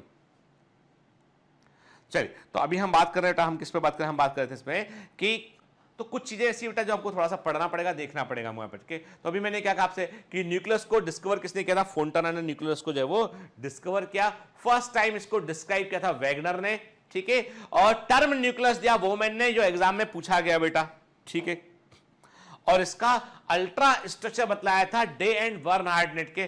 तो ये जो चीजें दे रहा हूं ना बेटा, मैं आपको इनको एमसीक्यू में कन्वर्ट करके दे दूंगा, आपको डीपीएस कर, ताकि आपको चीजें याद हो जाए के। तो न्यूक्लियस को डिस्कवर किया फोंटाना ने, फर्स्ट टाइम डिस्क्राइब किया वैगनर ने, टर्म न्यूक्लियस दिया वोमैन ने, और study of ultra structure day and Bernhard ने इसकी इलेक्ट्रॉन माइक्रोस्कोपिक स्टडी किया, ठीक है। Always found at the peripheral part of the nucleus, ये हमेशा न्यूक्लियस के पेरिफेरी वाले हिस्से में आपको देखने मिलेगा हमेशा, ठीक है। It situated near the inner nuclear membrane, ये इनर न्यूक्लियर मेम्ब्रेन के पास जो है वो सिचुएटेड हमको दिखाई पड़ेगा। It situated near the inner nuclear membrane, ठीक है, वहां में ये दिखाई पड़ेगा, ठीक है। Always remain associated with the second, देखो अब बड़ी इंटरेस्टिंग बात है, वो बोल रहा है आपसे कि हमेशा हमको जो है क्रोमोसोम के एक स्पेशल हिस्से, इसको बोलते हैं हम जिसको हम बोलते हैं क्या, इसको हम बोलते हैं कि जो है secondary constitution of set chromosome कहते हैं, वहां हमको हमेशा दिखाई पड़ेगा, ठीक है। तो एक काम करते हैं, समझते हैं कि क्या मतलब, इसका मतलब क्या होता है। देखो बेटा, नॉर्मली एक जो क्रोमोसोम होता है ना, वो क्रोमोसोम कैसा होता है, नॉर्मल एक क्रोमोसोम में क्या होगा कि उसमें आर्म्स होती है, इसमें ये एक क्रोमोसोम में एक आर्म है, ये दूसरी आर्म है, ठीक है, और दोनों आर्म एक जगह पर जुड़ी होती है। तो इनको क्या बोला हमने, कहा ये क्रोमोसोम की आर्म होती है, ठीक है, और यहां पर जुड़ी होती है उस जगह को हम बोलते हैं सेंट्रोमियर। सेंट्रोमियर वो जगह होती है जहां पे क्रोमोसोम की आर्म जुड़ी होती है। ये एक नॉर्मल क्रोमोसोम है, एक नॉर्मल क्रोमोसोम है। नॉर्मल क्रोमोसोम में आपको क्या दिखाई पड़ता है कि आपको आर्म दिखाई पड़ती है, सेंट्रोमियर दिखाई पड़ता है, और सेंट्रोमियर को हम बोलते हैं, सेंट्रोमियर के लिए वर्ड यूज करते हैं हम प्राइमरी कॉन्स्ट्रिक्शन। सेंट्रोमियर को हम प्राइमरी कॉन्स्ट्रिक्शन भी बोलते हैं, इसको हम प्राथमिक संकुचन भी कहते हैं, ठीक है। तो मैंने क्या कहा, मैंने कहा कि ये हो गया सेंट्रोमियर, ये क्रोमोसोम की एक आर्म, ठीक है, क्रोमोसोम की ये दूसरी आर्म, ठीक है। मैंने क्या कहा, ये these are the arms of chromosome, ठीक है। ये क्या हो गया, ये हो गया आपका सेंट्रोमियर, ठीक है। या बोला हमने प्राइमरी कॉन्स्ट्रिक्शन, ठीक है ना। अब ये एक नॉर्मल क्रोमोसोम है, पर कुछ क्रोमोसोम ऐसे होते हैं, कुछ क्रोमोसोम ऐसे होते हैं उनमें आपको एक सेकेंडरी कॉन्स्ट्रिक्शन भी देखने मिलता है, उनमें आपको सेकेंडरी कॉन्स्ट्रिक्शन देखने मिला आपको, ठीक है ना। और उसके नीचे एक हिस्सा जुड़ा होता है, उसके नीचे एक हिस्सा ऐसा जुड़ा होता है, ठीक है। हमने बोला ये हो गया सेकेंडरी, समझिएगा, सेकेंडरी कॉन्स्ट्रिक्शन, ठीक है। उसके नीचे एक हिस्सा जुड़ा हुआ है जिसको हमने क्या बोला, जिसको हमने बोल दिया, हमने कहा ट्रेबेंट। ट्रेबेंट कहा इसको हमने, या सैटेलाइट या सेट पोर्शन कहा इसको हमने, ट्रेबेंट कहा हमने या सेट पोर्शन कहा हमने, ठीक है। ऊपर की दोनों आर्म थी, ये इसको ट्रेबेंट या सेट पोर्शन। हर सब क्रोमोसोम में नहीं होता, गिनती के कुछ क्रोमोसोम में होता है। अब इस क्रोमोसोम के अंदर क्या है, मैंने कहा ये देखो इसकी इस आर्म में ये डीएनए मॉलिक्यूल है, ये डीएनए मॉलिक्यूल है, ये डीएनए मॉलिक्यूल क्या हुआ, ठीक है, क्लियर है ना, ठीक। अब जो ट्रेवेंड वाला हिस्सा होता है ना, वहां से डीएनए मॉलिक्यूल थोड़ा सा बाहर निकल जाता है, ऐसे बाहर निकल गया उठ के। बाकी सब जगह क्या था, डीएनए मॉलिक्यूल एकदम कंडेंस था, यहां पर वो डिकंडेंस होके वो बाहर निकल गया, ठीक है। आ रही बस में, यहां पर डिकंडेंस होकर वो बाहर निकल गया। जैसे ही बाहर निकला, इसके ऊपर अब ये जो डीएनए बाहर निकला, इसके ऊपर आरएनए बना, ठीक है। यहां पे आरएनए बनने लगा, ये बेसिकली क्या बना, बेसिकली राइबोसोमल आरएनए बना, ये आरएनए बन रहा है यहां पे, ठीक है। हम कलर चेंज कर लेते हैं समझने के लिए। हमने कहा ये यहां पे लगातार यहां पे आरएनए बनने लगा, कई सारे आरएनए बने, प्रोटीन मिला यहां पे, आरएनए बना यहां पे, तो एक इस प्रकार की यहां पे स्ट्रक्चर बन गया, ठीक है। और ये जो स्ट्रक्चर बना ना बेटा, ये जो स्ट्रक्चर बना, ये है न्यूक्लियोलस, ये बन गया न्यूक्लियोलस। मतलब ये हुआ कि न्यूक्लियोलस को ऑर्गेनाइज किसने किया, कहने का मतलब ये है कि न्यूक्लियोलस को ऑर्गेनाइज किसने किया, अरे स्पेशल टाइप ऑफ क्रोमोसोम के सेकेंडरी कॉन्स्ट्रिक्शन, नीचे जो ट्रेवेंड वाला हिस्सा था वहां से डीएनए बाहर निकला तो न्यूक्लियोलस बना के, तो हमने क्या बोला, हमने सेकेंडरी कॉन्स्ट्रिक्शन को बोल दिया कि जहां जहां भी सेकेंडरी कॉन्स्ट्रिक्शन देखने मिलेगा वहां वहां न्यूक्लियोलस देखने मिलेगा, इसलिए इसको बोल दिया हमने नॉर बोले तो nuclear organizer region, nuclear organizer region, NOR कहा उसको हमने के, ये सेकेंडरी कॉन्स्ट्रिक्शन कहलाया बेटा, ठीक है ना, क्लियर। तो इसका मतलब यह हुआ, और ऐसे क्रोमोसोम को जिसमें सैटेलाइट या सेट या ट्रेवेंट दिखाई पड़ता, उसको क्या बोल दिया, उसको हमने बोल दिया सेट क्रोमोसोम कह दिया, उसको हमने सेट क्रोमोसोम कह दिया। अब आपको बात समझ में कि क्या मतलब है बेटा, ठीक है। और बिल्कुल आपको बता दूं मैं कि ये टेक्स्ट बुक पढ़ोगे ना, किताबें इतना कंफ्यूज करती हैं, ऐसा ऐसा लिखती हैं उसमें कि समझ में जाता क्या है मतलब। मैंने सिंप्लीफाइड तरीके से आपको बताया, ठीक है। देखो, जो always remain nucleus always remain associated with the secondary constant of the set, देखो हमेशा आपको न्यूक्लियस क्रोमोसोम के सेकेंडरी कांस्टेंट के पास देखने मिलेगा। क्यों देखने मिलेगा, क्योंकि उसके बाद जो ट्रेवेंट का हिस्सा है वहां से डीएनए बाहर निकलता है और उस पर ही तो न्यूक्लियस बनता है, ठीक है। तो हम क्या बोलते हैं इसको, नॉर कहते हैं। नॉर बोले तो nuclear organizer region of the set chromosome, ठीक है, ठीक है। देखो ये आप इन जनरल आप एक नॉर्मल क्रोमोसोम, एक नॉर्मल क्रोमोसोम में आपको आर्म दिखाई पड़ेगी, सेंट्रोमेर दिखाई पड़ेगा। क्रोमोसोम डीएनए और हिस्टोन प्रोटीन से बना होता है। लेकिन जब आप सेट क्रोमोसोम की बात करेंगे तो वेरी वेरी इंपॉर्टेंट है, सेट क्रोमोसोम में आपको क्रोमोसोम की आर्म दिखाई पड़ रही है, प्राइमरी कॉन्स्टिट्यूशन सेंट्रोमेर दिखाई पड़ रहा है, और फिर क्या दिखाई पड़ रहा है आपको, सेकेंडरी कॉन्स्टिट्यूशन दिखाई पड़ रहा है आपको। उसको हमने क्या बोला, नॉर कहा, इसको हमने सेकेंडरी कॉन्स्टिट्यूशन कहा। उसमें सेट रीजन है जहां से डीएनए बाहर निकल रहा है और क्या बन रहा है, वो न्यूक्लियस को बना रहा है। अब आप बोलोगे मैं पूछूं सेट का मतलब क्या है, आप बोलोगे सेट का मतलब तो सैटेलाइट, पर आप गलत हैं। सेट का मतलब सैटेलाइट नहीं है। सेट के अंदर आपको एक स्पेशल टाइप का न्यूक्लिक एसिड देखने मिलता है जिसका नाम होता है साइने एसिड थाइमो न्यूक्लिनिको। अब देखिए आप कितना खतरनाक इंफॉर्मेशन है। सेट का मतलब है साइने एसिड थाइमो न्यूक्लिनिको, एक स्पेशल टाइप का न्यूक्लिक एसिड यहां देखने मिलता है, इसको हम बोलते हैं साइने एसिड थाइमो न्यूक्लिनिको, इसलिए इसको सेट रीजन कहते हैं, ट्रेबेंट कहते हैं इसको। ठीक है, सैटेलाइट वर्ड यूज करते हैं पर सैटेलाइट का शॉर्ट फॉर्म सेट नहीं है, सेट का फुल फॉर्म होता है साइने एसिड थाइमो न्यूक्लिनिको। ठीक है, चलिए तो समझ गए हम, डायग्राम हम ऑलरेडी बना चुके हैं यहां पे। अब जनरली इट इज बिलीव्ड, ऐसा माना जाता है कि द नंबर ऑफ, ऐसा माना जाता है कि ये, पर हमेशा सही नहीं है, पर ऐसा माना जाता है कि जो न्यूक्लियस का नंबर है वो डिपेंड करता है कितने हैप्लॉइड और सेट ऑफ क्रोमोसोम है। ऐसा मानते हैं कि 1, एक हैप्लॉइड सेट ऑफ क्रोमोसोम के लिए आपको एक न्यूक्लियस देखने मिलेगा, और मोस्ट ऑफ द सेल्स में ऐसा ही होता है। कोई डिप्लॉइड सेल होगा तो उसमें 2 न्यूक्लियस देखने मिलेंगे जनरली के, लेकिन ये नंबर वेरिएबल है कि कभी कभी हमको 1 और कभी कभी 4 न्यूक्लियस भी देखने मिलते हैं। और ये डिपेंड करता है कि उस सेल की प्रोटीन की रिक्वायरमेंट कितनी है। सेल की प्रोटीन की रिक्वायरमेंट अधिक होगी तो न्यूक्लियस का साइज भी बढ़ जाएगा और नंबर भी बढ़ जाएगा। हमने देखा एनसीईआरटी में लिखा था, न्यूक्लियस का साइज भी बढ़ जाएगा और नंबर भी बढ़ जाएगा। ठीक है ना। अब न्यूक्लियस में क्या क्या स्ट्रक्चर होते हैं, क्या क्या पाया जाता है, तो मैंने आपको बताया था न्यूक्लियस में क्या क्या मिलेगा आपको।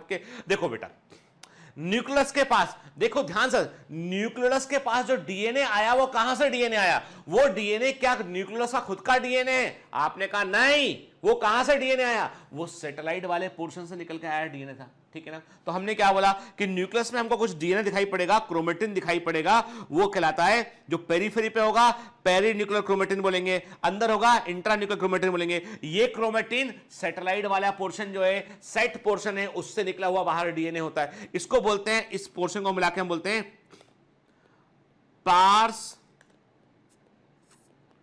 क्रोमोसोमा। ठीक है, पार्स क्रोमोसोमा मतलब है क्रोमेटिन जो न्यूक्लियस के अंदर प्रेजेंट है। इंट्रा न्यूक्लियर क्रोमेटिन होता है और पेरीन्यूक्लियर क्रोमेटिन होता है।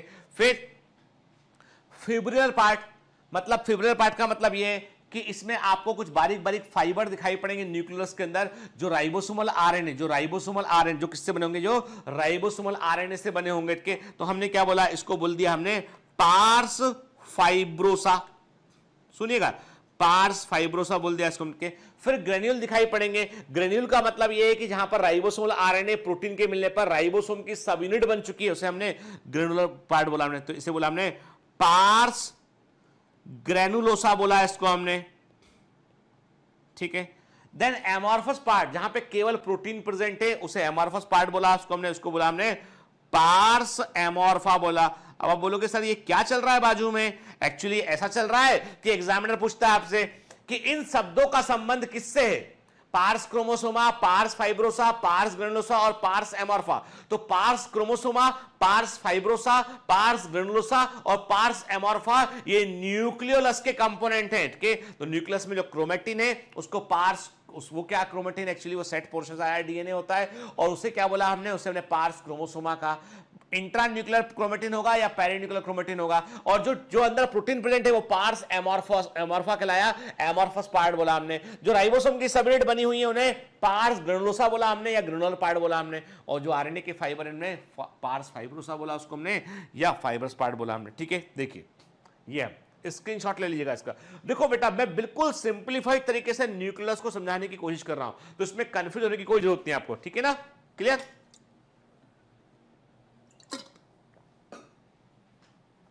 आगे बढ़ते हैं। देखिए, जो इंट्रा न्यूक्लियर क्रोमेटिन है, large thin filament of DNA, ये न्यूक्लियस के अंदर होते हैं, लेकिन ये इसका इंटीग्रल पार्ट नहीं होते हैं। ये वो डीएनए होते हैं जो सेट रीजन से आया होता है। शॉर्ट में लिख लीजिए, शॉर्ट में इसको नोट कर लीजिए, क्या? ठीक है, large thin filament of DNA, not integral part of nucleus, actually DNA of the set region, ये सेट रीजन का डीएनए होता है। क्लियर? ठीक है, बताया ना, एक्सप्लेन किया भी मैंने। फिर जब यही थिक फिलामेंट ऑफ डीएनए जो न्यूक्लियस की पेरिफेरी पर देखने मिलेगा, ये भी डीएनए न्यूक्लियस का खुद का डीएनए थोड़ी ना है, ये किसका डीएनए? ये तो सेट रीजन का डीएनए के दोनों को इंट्रा न्यूक्लियर क्रोमेटिन और जो है वो पेरी, नॉट एक्स्ट्रा, पेरी, ठीक है, पेरी न्यूक्लियर क्रोमेटिन को जो है मिलाकर क्या बोलते हैं? पार्स क्रोमोसोमा कहते हैं। उनके इंट्रा न्यूक्लियर क्रोमेटिन और पेरी न्यूक्लियर क्रोमेटिन को मिलाकर क्या बोलते हैं? पार्स क्रोमोसोमा कहते हैं। इसको हम इसे पार्स क्रोमोसोमा कहते हैं। क्लियर? ठीक है, फिर एमॉर्फस पार्ट की बात करते हैं, मतलब जो भी इलेक्ट्रॉन डेंस मेटल प्रोटीन से बना हुआ पदार्थ हमको देखने मिलता है न्यूक्लियस के अंदर, जहां पर सब कुछ प्रेजेंट है, उसे क्या बोला? पार्स एमॉर्फा कहते हैं इसको हम। ये किससे बना होता है? ये प्रोटीन से बना होता है। न्यूक्लियस के बाकी सारे पार्ट इसी प्रोटीन के अंदर पाए जाते हैं। ठीक है, फिर फिब्रिलर पार्ट, ये स्मॉल फिब्रिल होते हैं जो मेनली राइबोसोमल आरएनए, ये आरएनए क्या होता है? ये राइबोसोमल आरएनए और प्रोटीन से बने होते हैं, और ये यूनिफॉर्मली डिस्ट्रीब्यूटेड होते हैं एमॉर्फस पार्ट के अंदर। और ये फिब्रिल 50 से 80 एंगस्ट्रॉम लेंथ के होते हैं, और यही फिब्रिल आपस में जुड़कर अरेंज होकर बाद में फिर ग्रेनुलर पार्ट को बनाते हैं। इसको हम पार्स फाइब्रोसा कहते हैं। ठीक है, then come to the granular part. मैंने कहा ना बेटा कि जो स्मॉल ग्रेन्यूल बनेंगे यहां पे आरएनए के और प्रोटीन के, जो बेसिकली राइबोसोम के प्रिकर्सर होते हैं, जो फिब्रिल पार्ट होगा वो आपस में जुड़ेगा और ग्रेन्यूल्स में कन्वर्ट होगा, और ये ग्रेन्यूल वास्तव में राइबोसोम की सब यूनिट होते हैं, और ये यहां से बाहर निकलेंगे, न्यूक्लियर प्रोसेस को बाहर निकालेंगे हम, क्या? तो ये राइबोसोम का निर्माण यहां पर होता है। तो ये आपको मोस्टली ग्रेनुलर पार्ट आपको जो है वो न्यूक्लियस की पेरिफेरी में आपको न्यूक्लियस की पेरिफेरी में देखने मिलता है। इसे हम पार्स ग्रेनुलोसा भी कहते हैं। मतलब हमको ये बात समझ में आई कि पार्स क्रोमोसोमा क्या होता है, पार्स एमॉर्फा क्या होता है, पार्स फाइब्रोसा क्या होता है, और पार्स ग्रेनुलोसा क्या होता है। क्लियर? चलिए, है ना? तो इसका मतलब बोर तो नहीं होगा ना यार, क्योंकि देखो ऐसा है, कभी कभी कुछ क्लासेस थोड़ी लंबी लंबी वाली भी होंगी, क्या है ना? हर जगह पे आप सोचोगे आपको जो है वो आए हम, आप आगे क्लास में, तो मैंने कहा आगे बेटा बहुत अच्छा हो गया आगे, ठीक है, हाँ चलो मैं एक काम करता हूं, तुमको हवा लगा देता हूं, ठीक है, आराम से सो जाओ। ऐसा नहीं होगा, ठीक है, ये तो ट्रेनिंग है, ट्रेनिंग तो टफ होती है भाई, है ना? ठीक है बेटा, चलो ठीक है, थोड़ा सा दम रखो यार, है ना? ठीक, योद्धा हो यार, मजाक थोड़ी ना है यार। आपको बता दूं मैं, योद्धा का मतलब लोगों को लगता है कि सर योद्धा बोलते हैं तो क्या हमारे हाथ में कोई वेपन है क्या? इससे बड़ा, कलम से बड़ा कोई दुनिया में वेपन नहीं है। कलम से बड़ा दुनिया में कोई वेपन नहीं है। आपको पता है कि जो ऐसा कहा जाता है, आपको बता रहा हूं, छोटी सी भारत के इतिहास के बारे में थोड़ी सी बात बता रहा हूं कि जब हम यूपीएससी की तैयारी कर रहे थे, मैं यूपीएससी के लिए तैयारी कर रहा था, तब मैंने बड़े ध्यान से मैंने हिस्ट्री को पढ़ा कि विपिन चंद्रा की बुक चला करते थे कि जो है इंडियन इंडिपेंडेंस के ऊपर विपिन चंद्रा की एक बुक थी, वो पढ़ा करते थे हम लोग के। The wonder that was India, L Basham की बुक थी the wonder that was India, वो भी पढ़ा करते थे हम के। तो कई सारी बुक्स मैंने पढ़ी हैं हिस्ट्री में, और एक बुक में बड़ा अच्छा लिखा था, उन्होंने लिखा था कि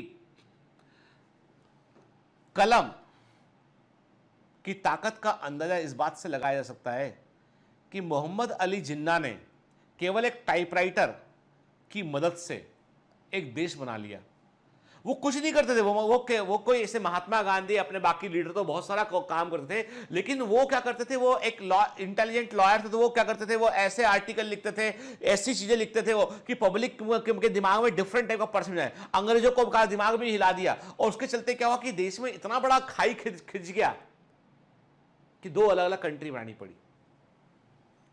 पता नहीं, अब ये देखिए, ये तो मैं आपको जो मैंने पढ़ा वो बतला रहा आपको मैं कि एक्चुअल सच्चाई क्या थी, क्या था, वो हम नहीं जानते हैं। पर एक बात जरूर है कि ये वो देश था जहां पर हिंदू मुस्लिम सब बहुत मिलकर रहा करते थे। ठीक है, ठीक है, ये वो देश रहा था यहां पर कि अंग्रेजों के पहले मुस्लिम शासक थे, उसके पहले हिंदू शासक थे। मतलब यहां पे लोग आते गए, सारी धर्म संस्कृति सब वैसी की वैसी प्रेजेंट रही। यहाँ पे कुछ ऐसा नहीं हुआ जिसको लेके जो है लोगों के मन में गहरी वो जिससे बोलते हैं ना, वो जिससे हम ये बोल सकते हैं कि जो वैमनस्य हो। क्योंकि अकबर के दरबार में भी कई सारे जो महत्वपूर्ण मंत्री थे, राजा, वो राजा थे, हिंदू राजा थे बहुत बड़ी संख्या में।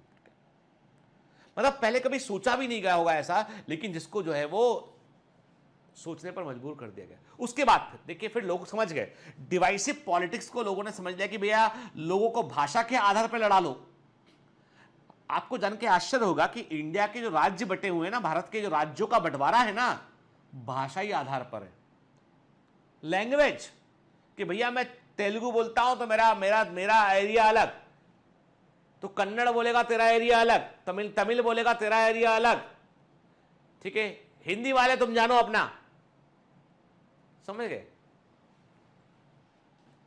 ये one of the fundamental basics में से एक है, ठीक है। डिटेल आप पढ़ेंगे, बहुत सारी चीजें इसमें इन्वॉल्व है, मैं आपको ब्रीफ में बता रहा हूं। तो हमारे यहां पे लोगों ने एक बात समझ गए कि लोगों को डिवाइड कर करके आप है ना अपना काम निकाल सकते हो। हम सारे लोगों को एक बात समझना होगा, यूथ को स्पेशली, आपको जो आपसे बोले ना कि तुम खतरे में हो, तुमको ऐसा करना चाहिए, तो आप समझ जाना ये अपनी रोटी सेकने के लिए तुमको खतरे में डाल रहा है। खतरे में किससे? हम जिसको देख भी नहीं सकते उससे खतरे में हम, ये कोरोना वायरस। खतरे में किससे? हम ग्लोबल वार्मिंग से खतरे में हम, ठीक है। खतरे में किससे? हम हमारे आसपास की बायोडाइवर्सिटी कम हो रही उससे खतरे में हम, एनवायरमेंट बिगड़ रहा उससे खतरे में हम। ये जो है ना हिंदू, मुस्लिम, सिख, ईसाई, जात पात, ऊंचा नीचा, ये सब गड़े हुए खतरे हैं। खतरा है पिघलती हुई बर्फ, खतरा है बिगड़ता हुआ मानसून, खतरा है आने वाली ट्रेजेडीज, खतरा है बाढ़, खतरा है वायरस। समझे बात को? तो बेटा याद रखना, ये छोटे छोटे छोटे छोटे बांटने वालों को अपनी जिंदगी में हावी मत होने देना, ठीक है। चाहे आप हिंदू हो, चाहे मुस्लिम हो, चाहे कोई हो आपके, you are first you are a citizen of this earth, second you are a citizen in this nature, third then you are a citizen of your continent, then your country, then your state, then your district। बहुत बाद में आता है, तेरा मेरा घर तो सबसे आखिर में आता है बेटा, ठीक है।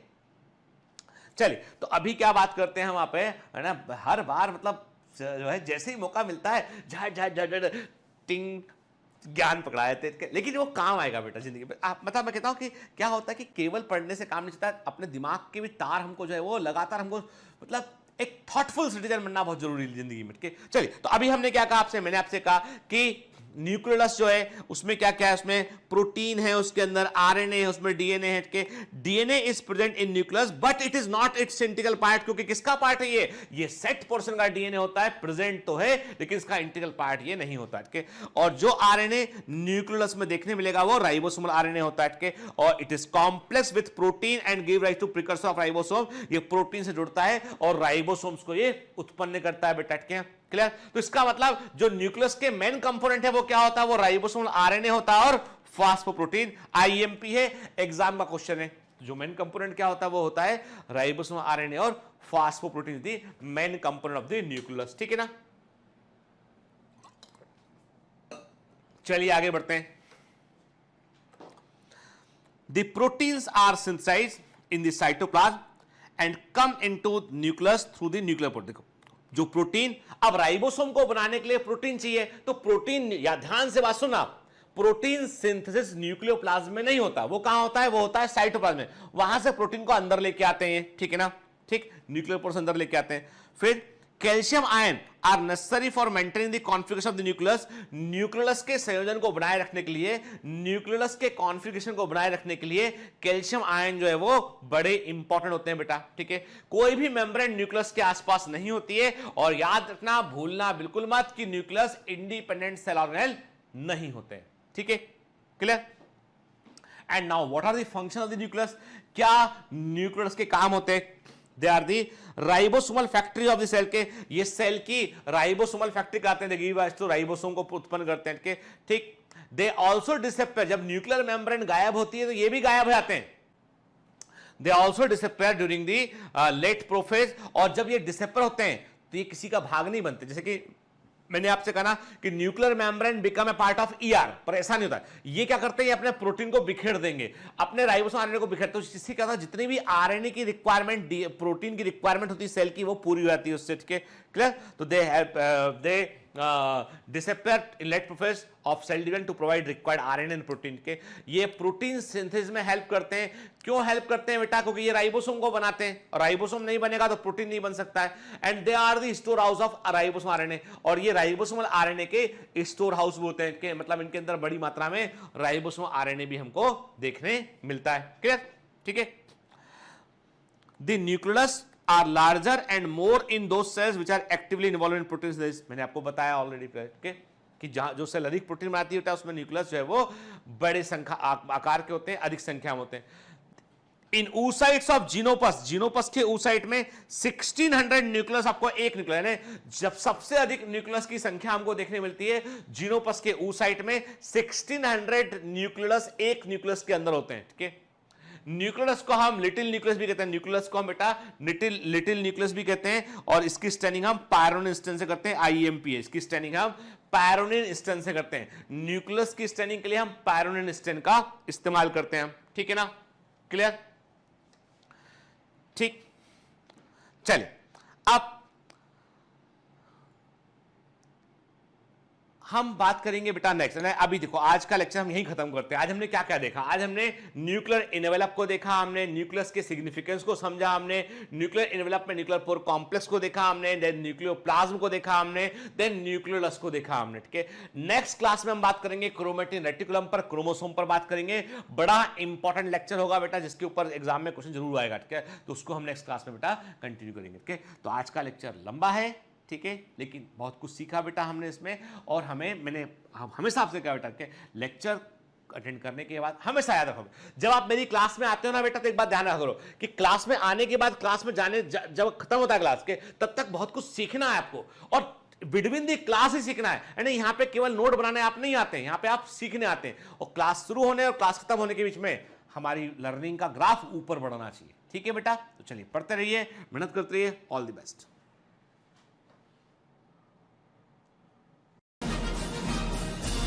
Hi. To become an official commando of Biomentors, join us at www.biomentors.online. Here you can solve daily practice papers, an online test. You can download performance enhancement sheets. You can track your progress. You can interact with other fellow commandos. Join us and prepare yourself. It's a commando training for your success. Download Biomentors online app from Google Play Store.